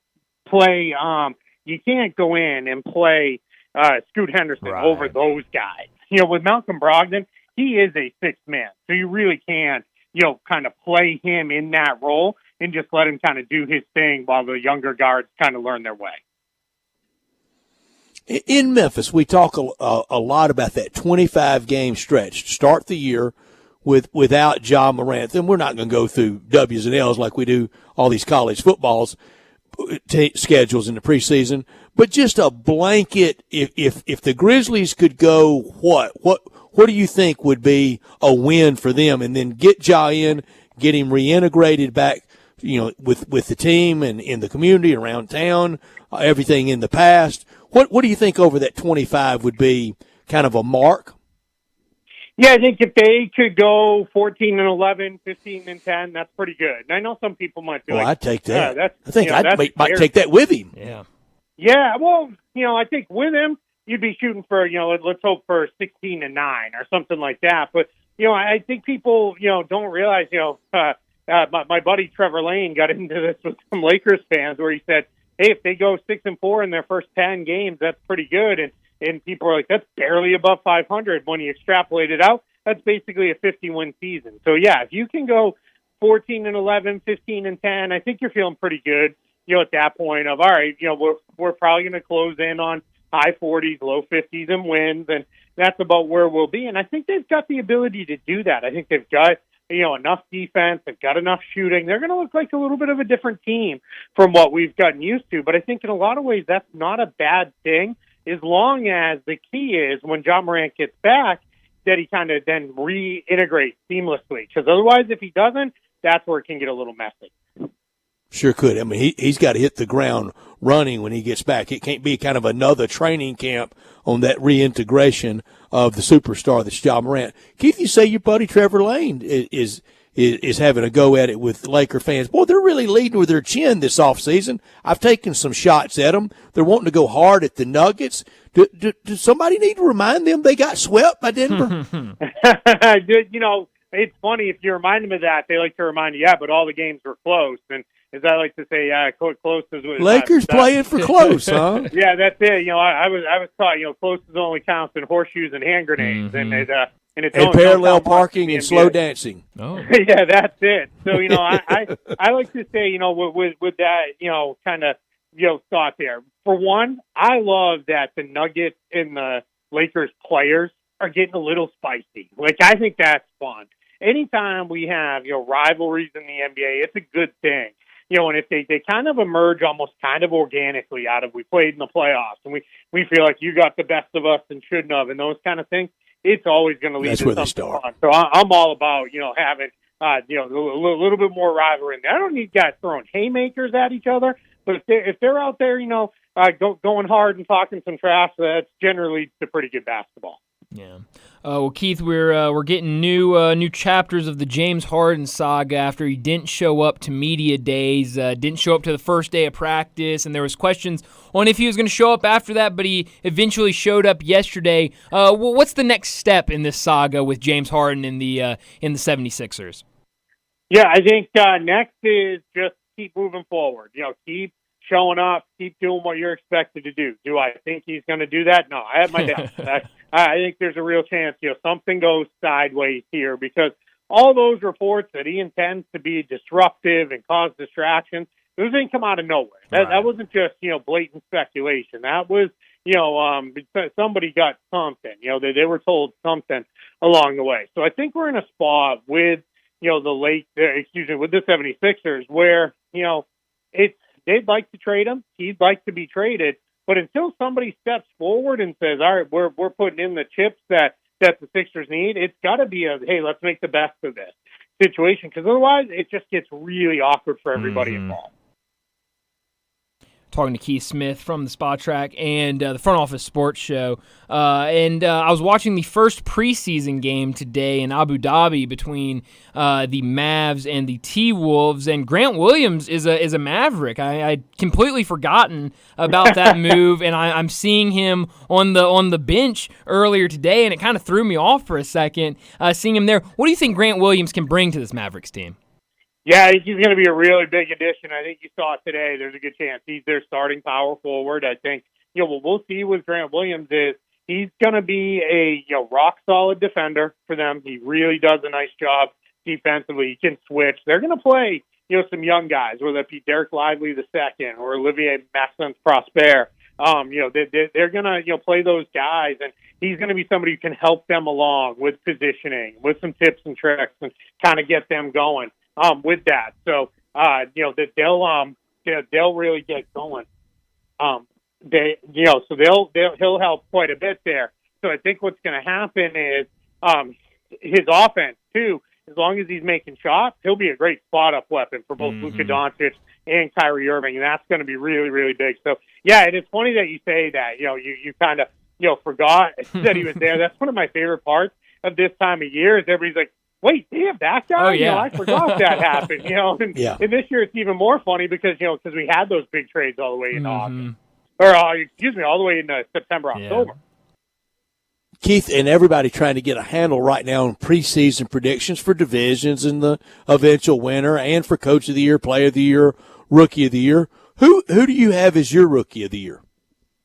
Yeah, that's a good question. I think it'll probably be Victor Wembanyama. I think in the end he'll do more than enough to win the award, and I think he'll be really, really good. I think he's going to have nights where it looks pretty rough, but show me the rookie that didn't, right? There's going to be nights where it's kind of messy. I think Scoot Henderson's going to be really good. It's just easier for a big man to win that award because they're going to Victor Wembanyama is going to pile up points, rebounds, blocks. He'll probably have a decent amount of assists and all those things. Where for Scoot Henderson, it's going to really be his points and his assists that are going to have to get there. And, right, wrong, or indifferent, a lot of the voters they go and pull up the counting stats and kind of, all right, that guy's got the most of, X, Y, and Z. Let's go with him. I'd be surprised if it's somebody else other than the two of them. Maybe Brandon Miller comes in, but that's a really crowded forward wing group in Charlotte. So I'm not entirely sold that, he's going to have, the pathway to, 35 minutes a night like the other two guys could potentially have. How much better will Charlotte be this year? Yeah, that's tough. they could be much, much better because they were really a mess last year, and especially at the end of the year when it was clear they didn't have a lot of interest in winning games. They were even worse off. And you got to see just how important having LaMelo Ball is to them. He's kind of the key. Now you got him back. You get Miles Bridges back. But he, like it or not, he is back, and he's going to play for them and probably play quite well. The question is, how quickly does it all come together, and are they going to play any defense? Those are the things I'm not fully sold on. So if they don't play defense, and if it's a little bumpy, and Steve Clifford has a little bit of trouble figuring out, all right, how am I going to play all these guys? Then I think that they'll struggle. So I don't think they're going to be, fighting for a play-in spot or anything like that. But I do think they'll be a better team and a more cohesive team, at least for the bulk of the season.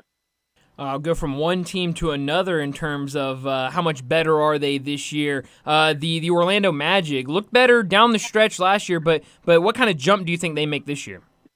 Yeah, the Orlando Magic started out the year and went, I believe it was something like 5-20 to open the year.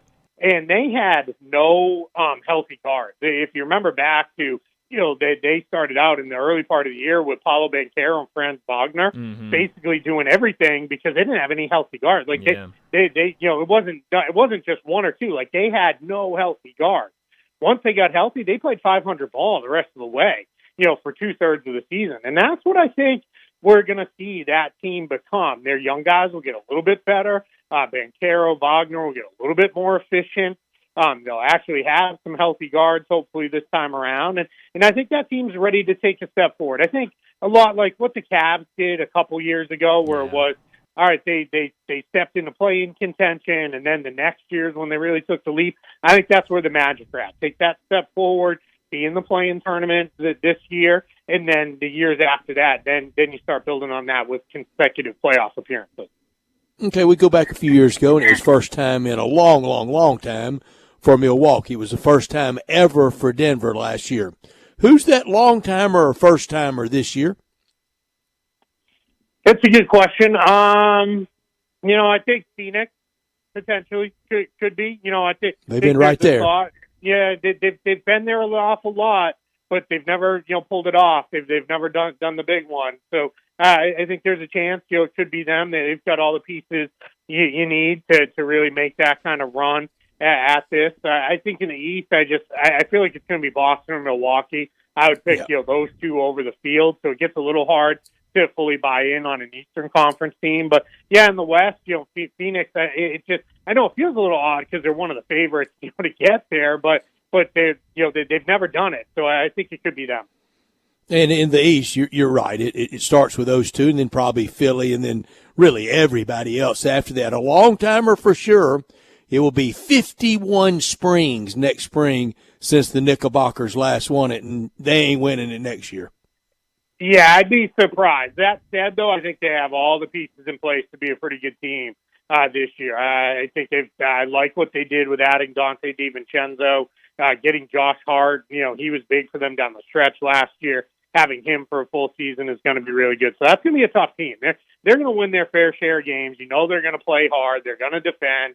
They're going to get after it. And their offense was a really major surprise last season with just how good it was because they didn't do it in the way everybody else does it now. They didn't make a million three-pointers. They, weren't at the foul line, living there all the time. They did it just by finding the right shots for them and knocking them down repeatedly. So I think they're going to be a good, tough team, but I've got them, a tier or two down from the title contenders. Yeah. Well, with media days on Monday here in Memphis, obviously all the Dylan Brooks comments that he made down at Rockets media days found their way up here to Memphis, so we heard a good bit of those. But it really seems like both he and Fred VanVleet are both very happy in Houston. They look like they're really excited about this upcoming season. But when you go back to that team last year, obviously a lot of super athletic guards. They add a couple rookies that I'm excited about, but that defense left a lot to be desired last year. I had a buddy who's a big basketball guy, and he banned me from watching Rockets games last year. I wanted to watch Alperen Sengun every single night, and he said, Bryant, they don't play any defense. You're not allowed to watch them anymore. But when you bring in these veteran guys like Dylan Brooks and Fred VanVleet, another year under Ime Udoka, what do you expect from this team this year? Yeah, I think they're going to be the classic team where they may not climb all that much in the standing, but they may be a team and be like, they are a considerably better team than they were a year ago. They were, because I still stick in and watch everybody all the way through. Your buddy was right. They were an absolute, tire fire down the stretch. And it was a pleasant surprise when they played a game with less than, 20 turnovers and weren't throwing the ball all over the gym. But that's why you went out and got Fred VanVleet, Dylan Brooks. Why they added Reggie Bullock here this week is get some veteran guys in there, guys who can teach the young kids how to play. And under Ime Udoka, Zach Lowe had a piece. It was about Jalen Green, but he had a lot of stuff in there. One of the things that they said is no one's being handed anything anymore in Houston. For the last few years, it's been young guys, high draft pick. You're going to play, and you're going to play a ton because that's what that's where we're at. And that became a situation where once you just start handing out minutes to everybody, they don't feel like they have to earn anything. They don't try hard. They don't develop the way they should. We're going to see a much more cohesive team, a team that defends, and a team that makes a lot more sense on the floor now. Yeah. They came through here late in the year, and you could just tell it was, I'm going to get mine. The ball was like a hot potato in the offensive end. It was in the air fast. Yeah, absolutely. Now, that can be a good thing, right, if you play fast and play efficiently. Sure. But when it's, every other pass is dipping through, and knocking out the popcorn vendor, that's a whole other thing, right? So that becomes, a major, major problem for them. But, I think this year you'll see them, they'll start to turn, some of those 20-point losses into 5-point losses. There's still going to be losses. They still won't help them in the standings any, but you'll walk away feeling like, all right, we're making real progress with this group. And there is an outside chance, somebody of that, top 12 group that looks, absolutely incredible, one or two of those teams is going to stumble and not be very good. And, all it takes then is a team like the Rockets to get off to a really good start feeling pretty good, and then next thing you know, they're in the play-in tournament. Keith, we go to you for it, but who do you go to for season win totals? Who's the analytic person out there that you really like to go to?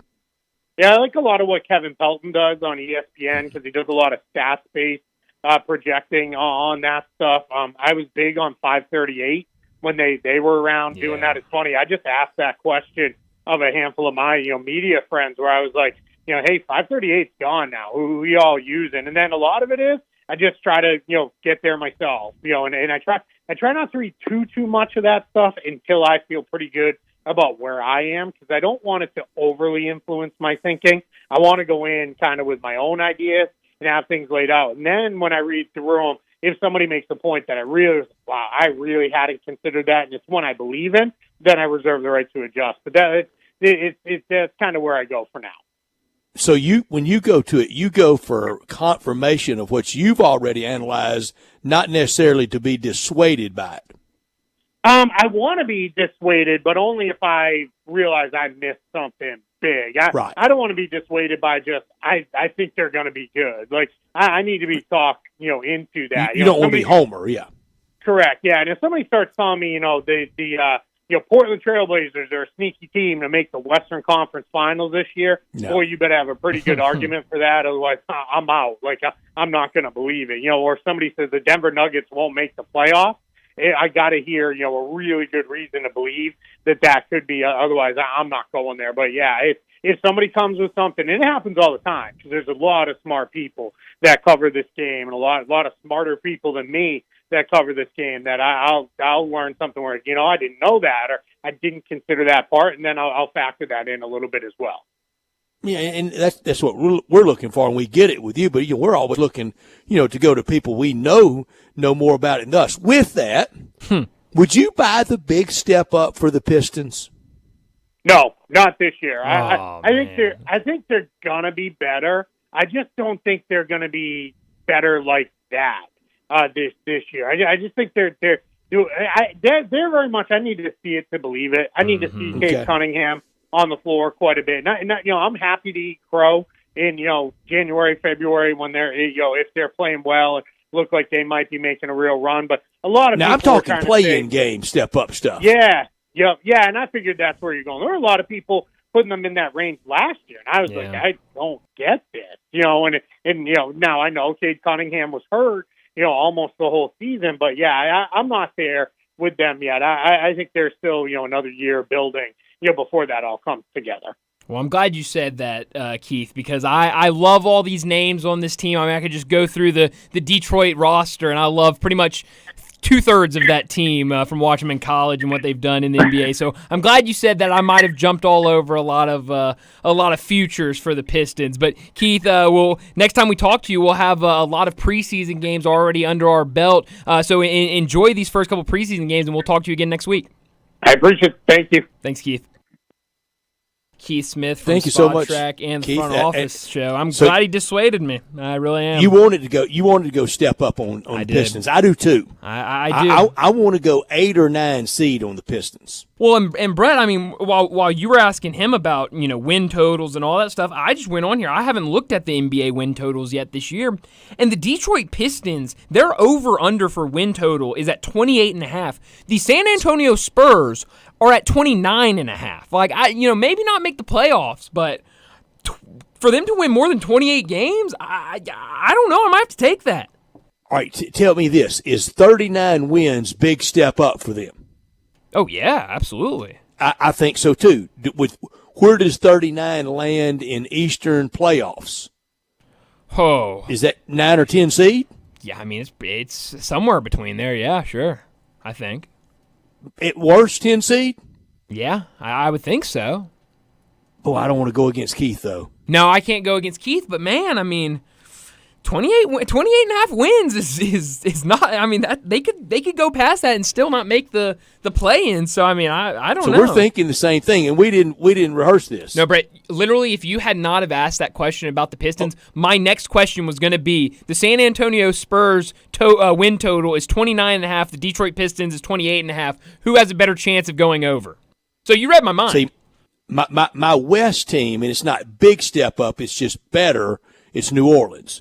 East, big step is Detroit. Well, I mean, it really seems like if this isn't the year that Portland makes that, or not Portland, that New Orleans makes that step, when is it going to be? I mean, it feels like we've been waiting for years, especially since they drafted Zion, and they just haven't made that step. Step back right now, and it's not a big step back. No, not at all. But just a little one. I'm going to have the Grizzlies. Just a little one. Wow, I thought you were talking about the Pelicans. Yeah. I mean, I think you're right. No. I've got Pelicans as my West step forward. I've got the Grizzlies a little backwards. I see. And it's more competition than anything else. East backwards, Miami. Oh, really? Very well could. I mean, I thought you had that splash trade bringing Dame down there, and it never happened. So you might be right, and they didn't make any really great additions other than that. And I think people are remembering April, May, June Miami more than they are October to March. And that was Brett, that was an 8th seed. I mean, we forget about that being they just barely got in there. Bulls. Yeah, so I mean they just barely snuck in there and was able to get all the way to the final. So you might be absolutely right on that. Crossover time is here. We're talking it all, and we love this time of year when we get to enjoy all these sports and we get to enjoy these two great barbecue restaurants all the time. The new Collierville Commissary at Houston Levy and Poplar are the original in Germantown. And I know when we get into Grizzlies basketball time, a lot of people will be going there before the game.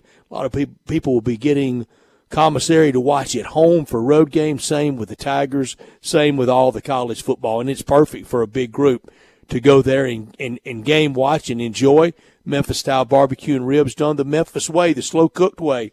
If you're craving an easier way to order, text commissary to 33733. Start that feast with the appetizers. They're big enough to be the entree, but you got to pace yourself. Make them your appetizers, and you've got a lot of good choices there, like the cheese plate or the tamales, the smoked chicken wings, or the barbecue nachos invented at the Germantown Commissary in the early 80s and now a staple of sports everywhere. Dig into the ribs or the shoulder, chopped or pulled on a plate, on a sandwich, all the sides, beans, slaw, deviled eggs, bread, and you can order it by the pound. A 6-pack, an 8-pack, or a 12-pack, perfect for tailgating Saturday. All you Razorback, all you Ole Miss fans coming to the Grove on Saturday, pack up with the commissary and bring that in 6-pack, 8-pack, or 12-pack style. The desserts, like the lemon ice box pie, the banana pudding, the strawberry cakes. You can get whole pies, whole cakes by calling 901-754-5540 or go online at commissarybbq.com. In Collierville and Germantown with the great party areas, orders to go, catering, tailgating, and coming soon, I'll be telling you more about the holiday bird for Thanksgiving and Christmas holiday festivities. 901-754-5540 or go online at com. Let's go ahead and get to a break. When we come back, we'll preview tonight's Thursday night football game between the Bears and the Commanders. That's next on Sports Time.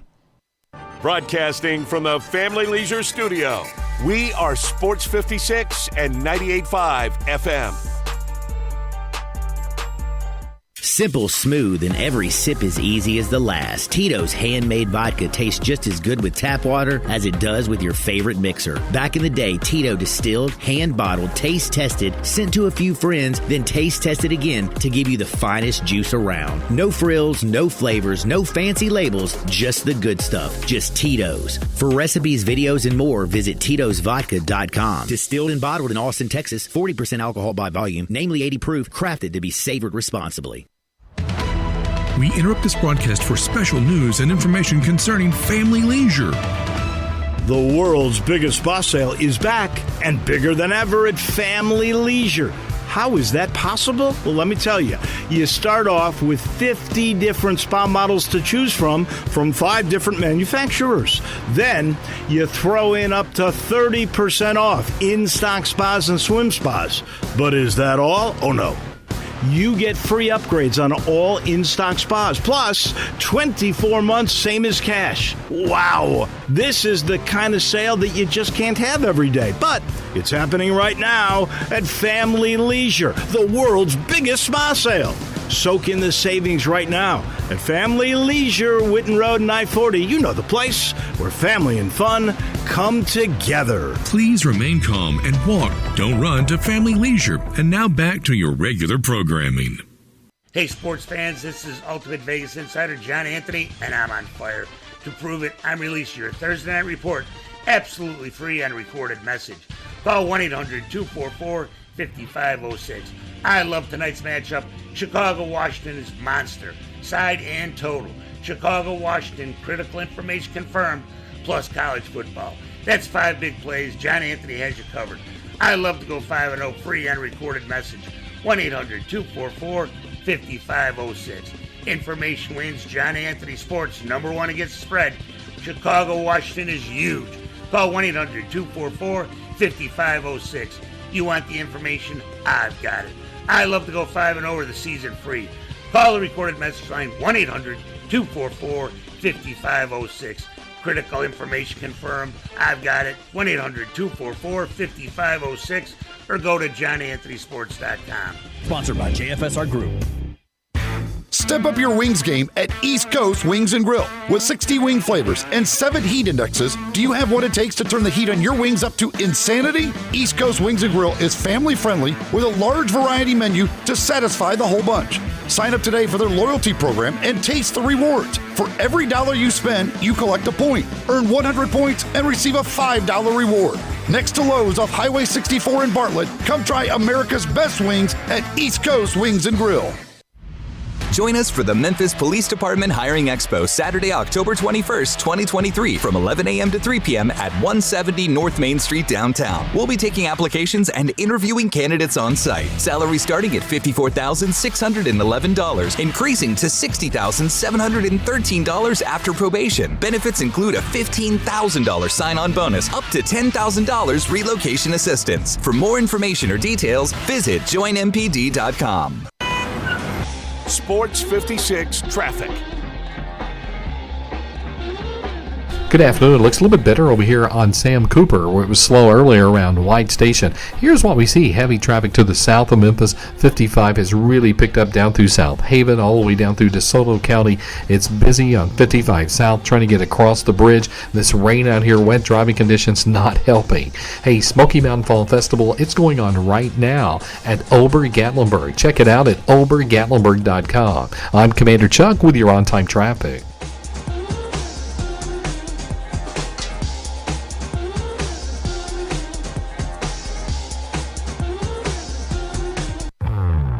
Now back to Sports Time on Sports 56 and 98.5 FM. Here once again are Brett Norsworthy and Bryant Dacus.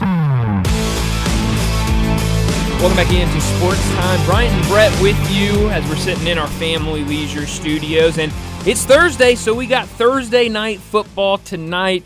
You can watch it on Prime Video, but you can hear it right here on Sports 56. Our coverage will start at 7 o'clock, right after the conclusion of Reb Talk, which starts right after we're done at 6 o'clock. So you can hear the entire game here. And while we're talking about the game on Sports 56 tonight, let me tell you about what we've got coming up this weekend here on Sports 56. So we got Bears Commanders tonight. That coverage starts at 7 p.m. On Saturday, we'll have full coverage of Ole Miss versus Arkansas. That pregame will start at 4:30 with that game starting at 6:30. And then on Sunday, we've got you covered with the NFL starting at noon. Panthers at Lions. 3 o'clock, we'll have Jets at Broncos. And then the primetime showdown Sunday night between the Cowboys at 49ers. Then Monday, I know we'll talk before then, but Packers at Raiders will also be carrying that Monday night football game. So we've got you completely covered over the weekend right here on Sports 56. But the game tonight, I know a lot of people are going to be complaining about this one, but Bears and Commanders tonight. I say this about every game, but I'm interested to see what happens tonight. I want to see with the Bears after getting that big lead last week and then just completely falling apart. How do they respond on Thursday night, a short week, against the Commanders? Some are saying, if it's rock bottom for the Bears tonight with the long break after playing on Thursday night, that they can make a change. Yeah, and they very well could. I mean, I'm not a huge fan of anybody. How does that make Justin Fields better? It doesn't. Well, and before his showing last week, Brett, there were reports coming out saying that if he didn't improve, they were going to trade him, basically putting all the blame on him, and then he looked great last week. He was pretty good last week. He was pretty good last week, and they still lost. Yeah. So, I mean, it's definitely not an issue with the players. It's an issue higher up, but I'm just never in favor of midseason firings. I don't think it does any good to anybody. I think, no coach is going to be able to come in midseason and improve a team. So I'm not a fan of the midseason firings. Year 2 for Eberflus? I think so. I think that's right.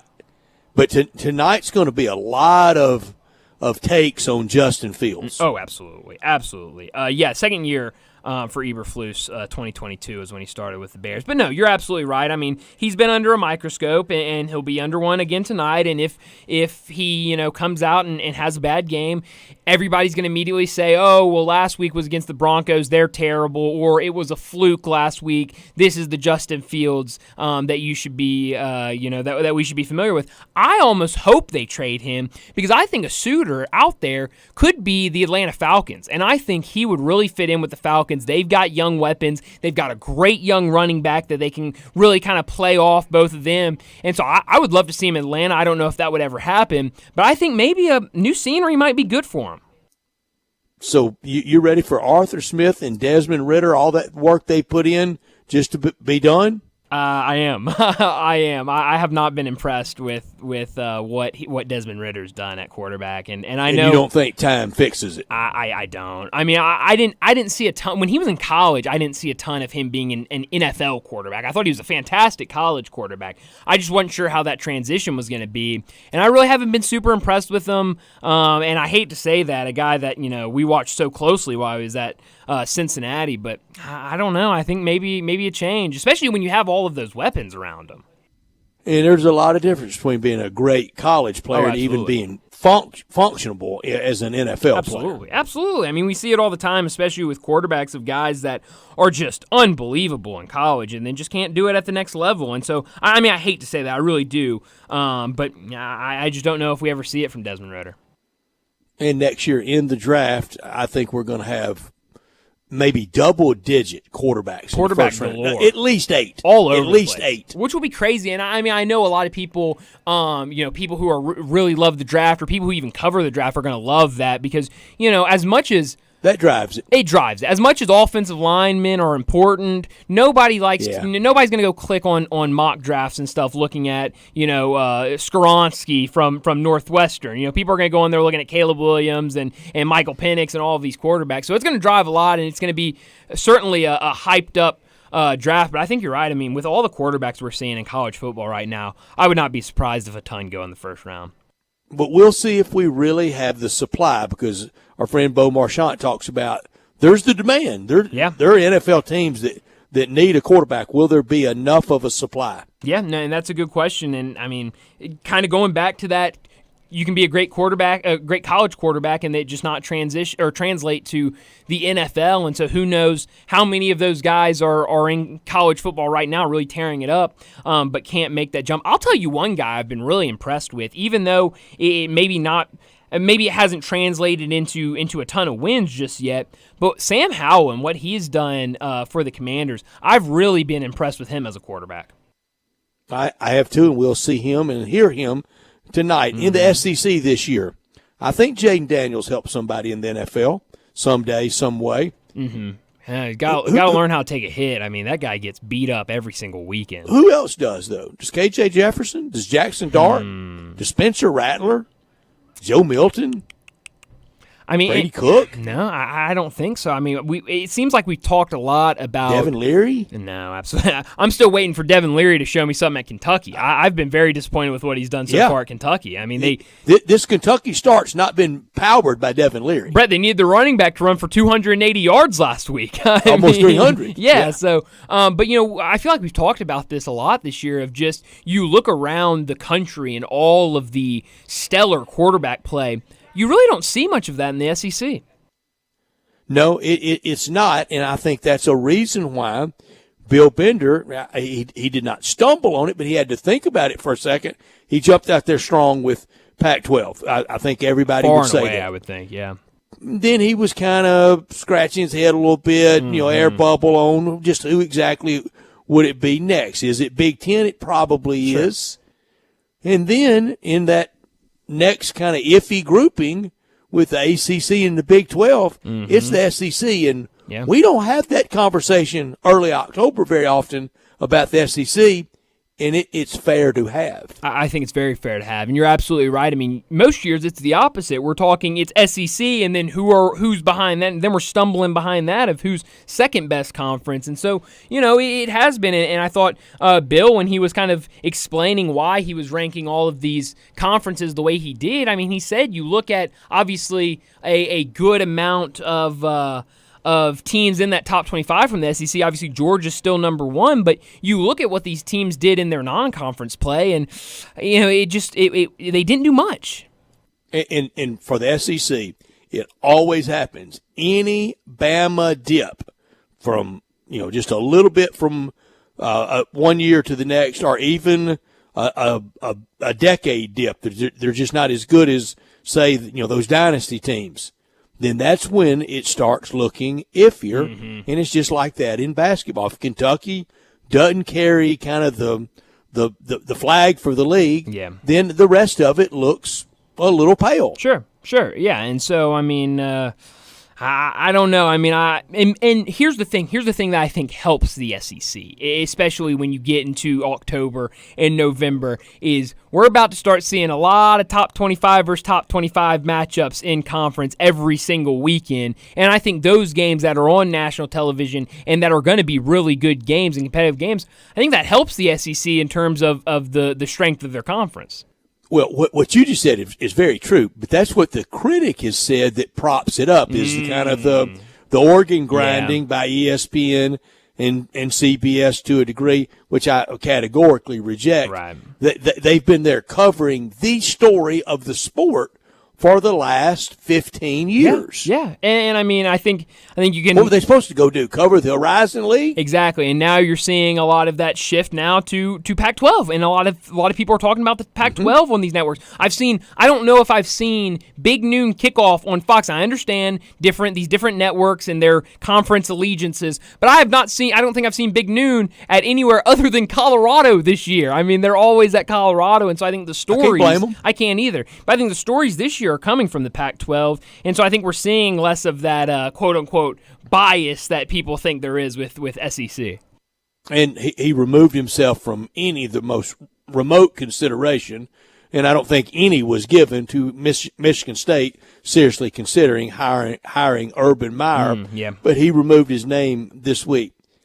I'm beginning to think there may not be a return spot for him. Boy, his name is really mud for being a head coach. Yeah. He's a great analyst. Absolutely. And he's really good on Big Noon Kickoff is where I usually see him. But you're right. I mean, I think there were a lot of people that maybe had that thought of, you see Michigan State open up and, Urban Meyer wants to get back into coaching and he's out there, and then just immediately slammed down from pretty much every single direction because of kind of that name and what people say about him. And so now I don't know if we ever see him back in coaching, but he's not bad at the little analyst gig. Would there be any SEC spot that he could ever possibly get back in on? I don't think so. I don't think. I think Michigan State was a really good opportunity for him. Now, obviously, a lot of stuff going on at Michigan State that would maybe lead you not to want to hire Urban Meyer and some of the stories behind him. There's always stuff at Michigan State. There's always stuff. So maybe that's a little different because of kind of everything that has led to this job opening. But I just don't see an SEC team open up and immediately call Urban Meyer to come be their head coach. I don't see it. But we'll see. Tonight, this game, 6-point favorite for the Commanders. You think they can cover against this? Really, I say cursed. I think the Bears are cursed this year. You think they can cover 6 against the Bears? They should be able to, and Bears have a long climb back. A long climb, and like you said to open this segment, I wouldn't be surprised if we saw some changes, and I think another loss tonight, and especially if Washington covers that 6-point spread and beat them by a touchdown or more, I think we really start hearing that noise tomorrow and into next week. So it should be an interesting game tonight on Prime. But like I said, you can also listen to all of that action right here on Sports 56. Our coverage will start at 7 o'clock right after the conclusion of Reb Talk. But let's go ahead and get to a break. When we come back, it will be time for Big Number of the Day. Start your day with Sports 56 Mornings with Greg Gaston and Eli Savoy. Weekday mornings from 7 to 10, right here on Sports 56 and 98.5 FM. At Jason's Deli, when you're dining in or picking up curbside, you can expect wholesome food and no surprises, just delicious sandwiches, crisp salads, and quick quality meals made with the freshest ingredients and no artificial trans fats, MSG, high fructose corn syrup, or artificial colors and dyes. Around here, a lot of thought goes into what we put into our food and what we take out of it, because you're not just taking a bite, you're getting a taste of who we are. New items are constantly being created to expand our menu for all tastes and special diets with vegan and gluten-free options available. Convenience and on-time delivery you can count on. It's just a click away at jasonsdeli.com, so whether you need to feed 5 people or 5,000, the team at Jason's Deli, they have the credentials and the commitment to keep you satisfied. Freshness is nearby at Jason's Deli with locations at Ridgeway in the Park Place Center, Poplar and Highland, Germantown Road in Cordova, and on Goodman Road in Olive Branch. Jason's Deli. It's wholesome food and no surprises. A good friend of mine often says that golfers are the best athletes. This is Sheldon Rosengarten with Marks Bensdorf Realtors. Now, I don't want to embarrass Ed by mentioning his name, but if you stop and think about it, he may be right. Just like the best real estate agent may not be who you think. Like a left tackle in football, a golfer hits it hard off the tee. Like a sprinter, the golfer walks down the fairway to reach his ball. Then like a quarterback who wants to connect with a distant target, the golfer hits the ball again, and in my case, again and again and again. So if you or someone you know is thinking of selling a home, draft your team by interviewing the players. Find out who will block that offensive lineman from knocking your deal down. And find out about the Shell Bucks option play. When interviewing, call or email me to find out why people often say, when you want the job done, call Shell Done. You can reach me at 483-0546 or memphisrelocate.com. That's 483-0546 or memphisrelocate.com. Do it now and don't fumble that ball. Start your day the right way at La Palapa with the biggest, baddest breakfast burrito around. Chorizo, cheese, rice, beans, and eggs served with fresh salsa, and it's served all day. La Palapa has daily lunch specials, all served with rice and beans, 10 a.m. to 2 p.m. Try a torta, breaded chicken, steak, chorizo, or ham served with mayo, avocado, lettuce, tomato, and jalapenos, all in a hoagie. Plus amazing soups and dinner entrees, all at La Palapa, 5255 Summer Avenue. La Palapa, the little hut with big taste. Chris Price here with Metro Builders. Is your roof leaking? Do you have mold stains on the ceiling of your home or business? Is your carrier denying your claim or offering a repair because they just don't have enough documentation? You need a contractor that performs work for insurance carriers each and every day, and Metro Builders is here to assist. This is why you call Metro Builders. At Metro Builders, we provide free estimates and consultation and love to assist homeowners with their claims. Metro Builders' process of arriving, inspecting, and diagnosing problems is second to none. Our team of Hague-certified technicians are standing by to assist you with providing estimates and photos to your carrier to document your loss. And the best part of all you owe is what your policy states. No large fees on top of the final scope. We use high-grade materials and are certified by companies like Atlas, CertainTeed, Owens Corning, and even Mulehide. We offer best-in-class warranties on all of our jobs, up to 50 years. When it comes to roofs and restoration, call Metro Builders to schedule your free inspection. Call me. 901-375-1717. That's 901-375-1717. Sports and blinds, they just go together. And right now, all Sports 56 listeners get $50 off any order at Blinds Etc. South. Real wood, 3.5 to 4.5 inch plantation shutters made in the Mid-South are always affordable at Blinds Etc. South. And now get $50 off your order. Get your free in-home consultation at 901-681-0225 or go to blindsetcetera.southllc.com. Upgrade your home with custom-made plantation shutters and window treatments from Blinds Etc. South. I'm with John Burgos from the world-famous Rendezvous in the Alley since 1948. Brett, I want to talk about our seasoning and sauce today. Our sauce is a great blend of sweet, mustard, and vinegar. It's good on so many items other than barbecue. It's good on pizza. People use it in lieu of ketchup. But our seasoning is the original dry rub, created by my father using a mixture of Greek and Cajun spices. People think our sauce and seasoning are good just during the grilling season. Nothing could be further from the truth. It's good year-round. Our seasoning is good on fish, chicken, deviled eggs, corn on the cob, French fries. People even put a dash in a Bloody Mary. To get a complete list of all of our recipes using our products, go to hogsfly.com, click recipes, and you'll see 50 wonderful items and dishes. And Brett, our sauce and seasoning is available at most grocery stores, and if they don't have it, please remind your grocer to stock it. And our slaw is also available at most Kroger stores. Thank you, John. The Rendezvous, Mr. Charlie Burgos' Rendezvous in the Alley since 1948 and celebrating its 75th year. Now back to Sports Time on Sports 56 and 98.5 FM. Here once again are Brett Norsworthy and Bryant Dacus.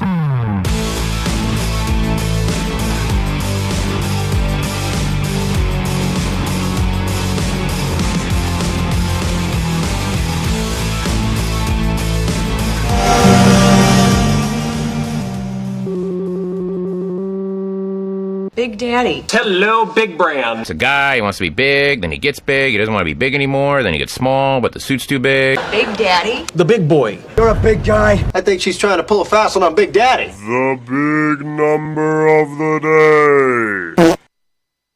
Well, my big number today, I'm going to go the baseball route. Obviously, we got through the wild card yesterday, and even though all four series were ended up being a sweep, I thought it was really, really fun to watch. But my big number comes from OptaStats today. My big number is going to be 5.88.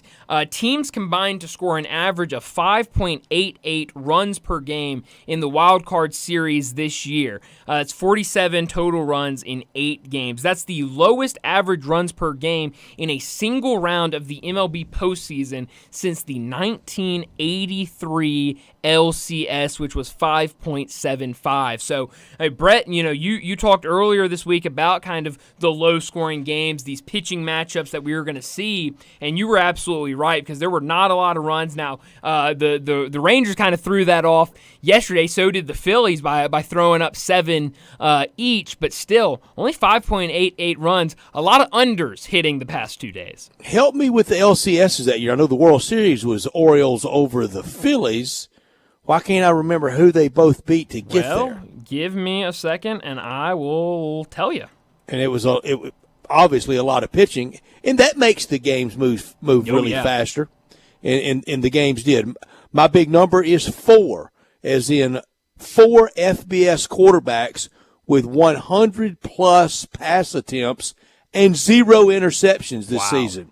Drew Allard at Penn State, Brady Cook at Missouri, Sam Hartman with Notre Dame, and way out there in the Palouse, way out there at Washington State, Cam Ward.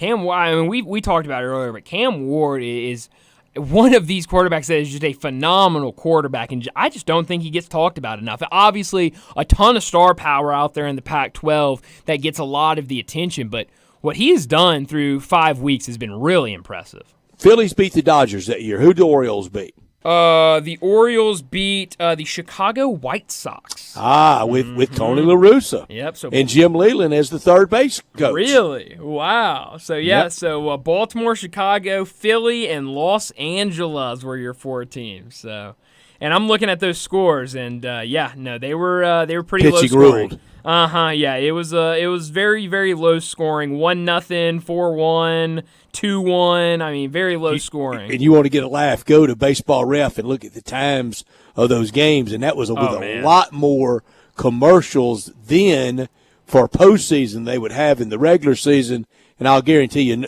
none of those games approached 2:45 in run time. Really? I mean, you're probably absolutely right. I'll have to look that up. But that was Ripken's only title in his second year. Yeah. You're right. No, that's look, I have a lot of fun watching, of course, the home runs and the doubles, a triple if I can get one. Oh, I love it. But I really do enjoy pitching battles, and when we get down, 7th, 8th inning, and it's 1-0, 2-0 game. I mean, those are extremely entertaining. We got a lot of that through these that wild builds cards. the drama. Absolutely, everything's down to a single pitch. I much prefer pitching and defense than I do to 10-9 games. I said 10-9, and that was the score of the Freeze Game 6 game. My favorite sports event in my life. Oh, yeah. I'll throw another baseball big number at you. Bryson Stott last night, my big number is going to be 140. That was his batting average, his postseason career batting average, before he hit a grand slam last night that absolutely sealed the deal for the Phillies in the wild card. Bryson Stott, actually, I have been keeping up with Stott for a while now. And it was this year that I realized his last name was Stott and not Scott. This whole time, anytime I've been referring to him, I've called him Bryson Scott. And I guess I've just overlooked the T, just looking at Stott and thinking it was Scott every single time I've seen it. And I think it was that Little League World Series game that they played in. And I saw his name flash up, and my brother said something about him.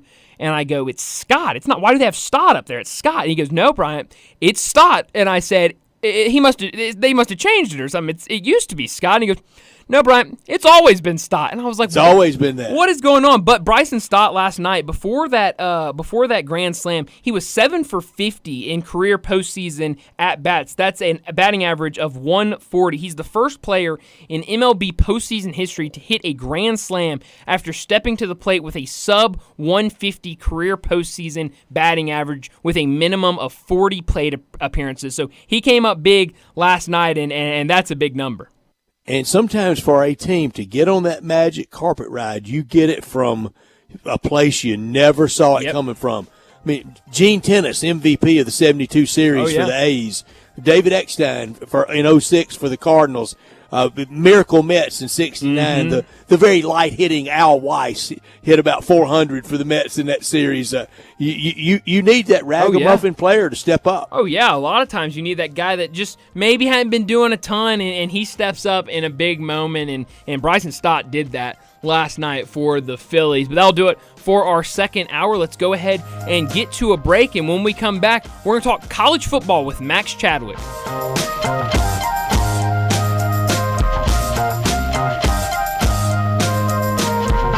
Moving is stressful, but Black Tie Moving can take the worry out of the process. Whether you're moving across town or across country, moving your home or your office, your personal moving concierge from Black Tie Moving will work with you to design a plan that perfectly fits your budget and needs. And they're available 24/7 to answer any questions you have. Give Black Tie Moving a call at 901-316-6196 or go to blacktiemoving.com/Memphis to get your personal, no obligation quote from the moving experts at Black Tie Moving. For over 8 decades, America's farmers have counted on the Little Red Tractor from Case IH, the Farmall, to help them make short work of their demanding chores. Well, Mid-South Ag can show you they aren't just for farms anymore. With horsepower ranging from 30 to 105, plus an army of attachments, they can tackle every chore on your to-do list, from hauling and mowing to loading and towing and then some. Stop by Mid-South Ag Equipment or call 662-890-3141 to find a Case IH Farmall that's right for you. For the latest from the world of golf, tune in every Saturday morning from 9 to 11 for the Golf Shop Radio Show, presented by PlayGolfMyrtleBeach.com, the golf capital of the world. Hosts Mark Greenhelge and Matt Blanchard talk golf from tee to green and everything in between. If you like golf, you're going to love Golf Shop Radio. Before you tee up, drop on in. Welcome to the Golf Shop here on Sports 56. Real sports talk.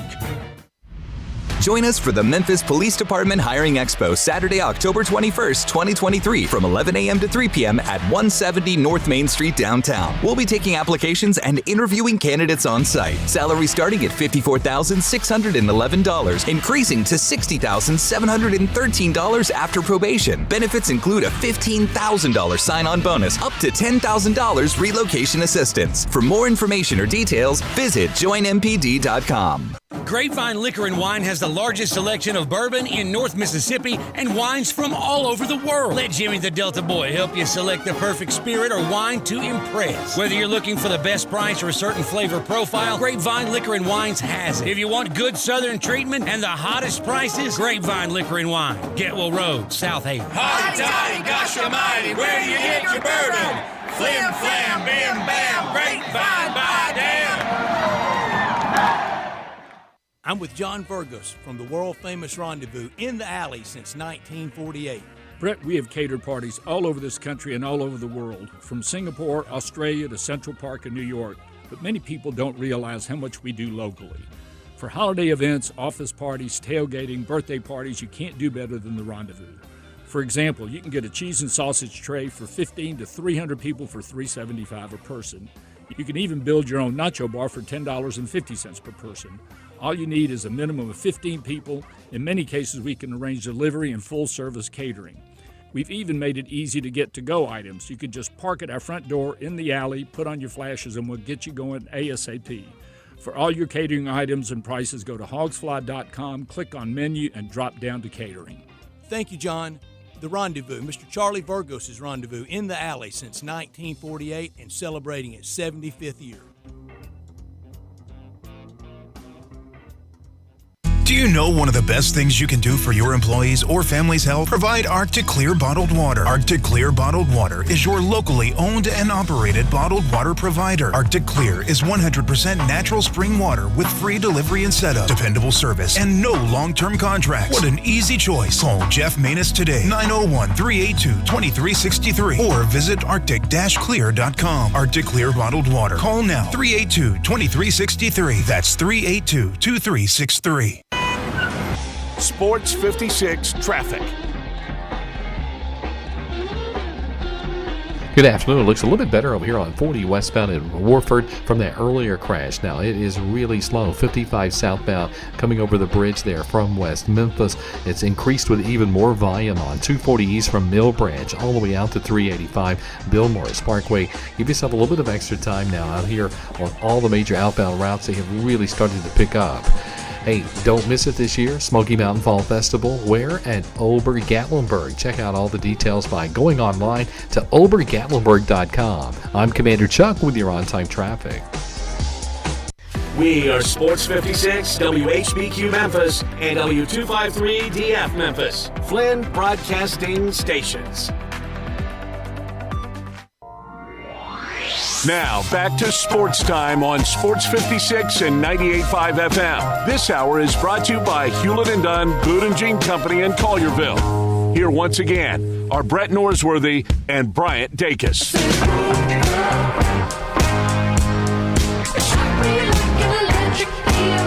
Welcome back into Sports Time. Bryant and Brett with you as we've got 1 hour to go on this Thursday. And joining us now to talk some college football, Max Chadwick, the college football analyst for Pro Football Focus. He joins us now to talk some college football. Max, thanks for joining us. We haven't really gotten to catch up with you since the start of the college football season, and I've got to tell you, I remember before the season when we talked to you, you were very high on this Florida State team. You were very high on quarterback Jordan Travis, and they have been really, really fun to watch. What Mike Norvell has done down there through the first 5 weeks has been really impressive, has vaulted them up into the top 5. What have you made of this Florida State team so far? Yeah, guys, thanks for having me on again. And yeah, I'm pretty happy that the Florida State is living up to the hype that I showed them this offseason, because a lot of people were calling me crazy this offseason, put it frankly, with the team. But listen, they're a super talented team. This offense is loaded. You mentioned Jordan Travis. He's a fantastic quarterback, one of the best quarterbacks in college football right now. The Trey Benson's going to be one of the top running backs in the draft. You got Keon Coleman, who might be a top 10 to 15 pick in the draft at receiver. Johnny Wilson is going to be a really good receiver in the NFL as well. I mean, this offense is loaded. The defense is a little concerning, I will say. The front seven is not playing as well as I thought they would, but hopefully they get that run defense sorted out. But otherwise, I mean, this is definitely one of the top college football playoff contenders, and I predicted them to go to the playoff before the season, and I still feel pretty good about that prediction right now. They should be the 1 seed right now. If we had to seed it today, their 2 wins hold up, I think, better than Texas's big road win. I know FSU won in their backyard against LSU, but everybody was picking LSU in that game except for you, Max. Yeah, I picked Florida State in that, but you can make a strong argument. I mean, I don't know who the number 1 team in the country is right now. I mean, it is a truly wide open race. I do think if Texas wins this game against Oklahoma on Saturday, that'll be their 3rd top 25 win this season. I think Texas has to be the number 1 team in the country if they beat Oklahoma on Saturday. But yeah, I mean, like I said, right now you can make a case for a bunch of teams to be the number 1 team. But like I said, if Texas wins, though, it's going to be hard to argue against that resume compared to anyone else in the country. So with that, FSU they're back. Texas, if they win Saturday, they would be back. If Oklahoma wins Saturday, can we all pause on the criticism of Brent Venables and declare Boomer Sooner back? Absolutely. And I honestly was one of the ones who was I don't mean to sound like I hindsight's 2020, but I'm not trying to sound like I was predicting everything. Because trust me, I've gotten a lot of things wrong in the preseason as well. You got a lot right too. Yeah. But in the preseason, I was the one stat I kept bringing up when talking about Oklahoma was, yes, they went 6-7 last year, which was their worst season in the 21st century. But what people have to remember is that 5 of those 7 losses, they were 0-5 in 1-possession games, and 4 of those losses were by 3 points. So you're talking about 5 coin flips that Oklahoma was on the losing end of all 5 of them. You switch that around, I mean, that's an 11-2 football team. Yeah. So I always thought they were a lot better than the 6-7 record would indicate, and they showed right now, man. I consider Oklahoma a top 10 team in the country. I think they have a good chance of taking down Texas on Saturday, and if they do, I mean, they're certainly a top 10 team in the country, and they'll probably be 7, 8, in the next week's ranking. So yeah, I think Oklahoma and Texas, that's almost a playoff game, honestly. Yeah. Like, if the winner of that game will be the heavy favorite to win the Big 12, and there's no other ranked teams in the Big 12 right now. So the winner of that game could, run the table and make a college football playoff. Yeah, I'm really excited about this Oklahoma-Texas game on Saturday. But, Max, we've been talking about quarterbacks. It seems like anywhere you look across the country, there are really good quarterbacks and some really good quarterback play going on in college football this year. And I need to shout out your Twitter page, Max Chadwick CFB, because we were just talking about Cam Ward. I think a phenomenal quarterback that really, I don't think, gets enough attention for what he really deserves. I see on your Twitter that you have an interview with Cam Ward that I believe you posted yesterday. What have you thought about Cam Ward and your interview with him the other day? Oh, he's an awesome kid. I mean, he truly was one of my favorite interviews that I've done, and I've done a bunch of them over the offseason. This was the first one we did during the season. So he's an awesome kid. He's a top 15 Heisman candidate right now, according to every sports book. Probably can make a case that he should be in the top 10 for everyone right now. Washington State, man, they are number 13 in the country right now, and they're one of the schools that's left in the Pac-12 after the season. There's not another Power 5 conference that right now wants Washington State, and they're the number 13 team in the country. Yeah. Oregon State, the only other one, is number 15 in the country. So it's pretty funny that the 2 schools left behind are 2 top 15 teams in the country right now. So Cam Ward, though, fantastic kid. I mean, he is a kid who 4 years ago, nobody knew who Cameron Ward was. He was a 0-star recruit. Nobody rated him coming out of high school. He didn't have any FBS offers coming out of high school. He only had 2 FCS offers, so he played a couple years at Incarnate Word, was great there, and then he was able to transfer to Washington State, and now, of course, he is where he is now. But, yeah, in our interview, I mean, he said the thing that drives him is that he still kind of has hatred for a lot of the coaches who snubbed him out of high school, namely Houston, where he basically grew up. He really wanted to go to Houston, and Houston didn't offer him out of high school. And, you know, he even said in the transfer portal, Houston wanted him in the transfer portal too, and he, of course, did not go there. So he was able to snub them after they snubbed him. But, he is an awesome kid, though, and he's truly a superstar. Now, Max, help us with that background with him. At Incarnate Word, was it a package deal to get his coach from Incarnate Word to get on a staff, or was that just fortuitous for Washington State? Honestly, I think it might have been fortuitous for Washington State because, you talk about, all the coaches that they have there right now. I think they're doing a fantastic job of their coaching staff. Jake Dickert's done a really good job as well. So Ben Arbuckle, the OC there now, he is a really, really good OC coming over from Western Kentucky. I think he and Cam Ward are really doing a really good job right now. And, I love what the Cougars are doing. Because there were some that thought that Lane Kiffin might get him at Ole Miss that year when he was out there in the portal. He actually, so I asked, one of my favorite questions that I ask every player, especially the guys who transfer, is what school, can you break the hearts of another school? Like, what would be the school in the transfer portal? Who was the runner-up? Yeah, exactly. I always love hearing what could have been. And he told me, he's like, Lane Kiffin was recruiting me hard. I really liked Ole Miss when I visited it. That was a school. He said Nebraska he was considering too. He was still considering Houston, even though they snubbed him out of high school. But he did tell me that Ole Miss would have been the school that he would have gone to probably if he didn't go to Washington State. Wow. Max, the big story today, Tez Walker has been ruled eligible for North Carolina. What have you made of this entire story from start to finish? Obviously a two-time transfer, but that first year at NC Central didn't play because of that. It was that COVID year, so he didn't play that year before transferring to Kent State. Ruled ineligible at the beginning of the season. Now, before Week 6, gaining eligibility. What have you made of this story? Yeah, it's honestly ironic because this is a kid that I really, really was rooting for to become eligible. But of course, I'm a Syracuse alum, and of course they have Syracuse this weekend, so it couldn't have been worse timing for the NCAA to do this. But I truly am happy for him, man. Tez Walker is a phenomenal kid. He really transferred to North Carolina because I believe his grandmother is sick and she lives in that area, and he wanted to play closer to her. And this is a crime by the NCAA to not have this guy eligible originally. It really was horrible. The two-time transfer rule I think is stupid anyways. When coaches can move freely as they want. Tez Walker should have been able to do the same thing. And like you said, he didn't even play at one of the schools that he transferred to. So he's a phenomenal receiver, though. I mean, just talking about on the field, this is a major, major addition to a really successful North Carolina team. Tez Walker, all of a sudden, is the new number one receiver for North Carolina, and he's probably one of the best receivers in the ACC right now. He was fantastic at Kent State last year. So not only is this a great story, and thank God he's able to finally play, but this is a major addition to North Carolina, and I think he's going to be Drake May's best friend immediately. Max, I had a college basketball coach tell me earlier in the week that their new favorite, air quotes here, type of player is the guy that doesn't have any more options to transfer. He's stuck with you, and you're stuck with him, and they're at the end, and they've got to produce.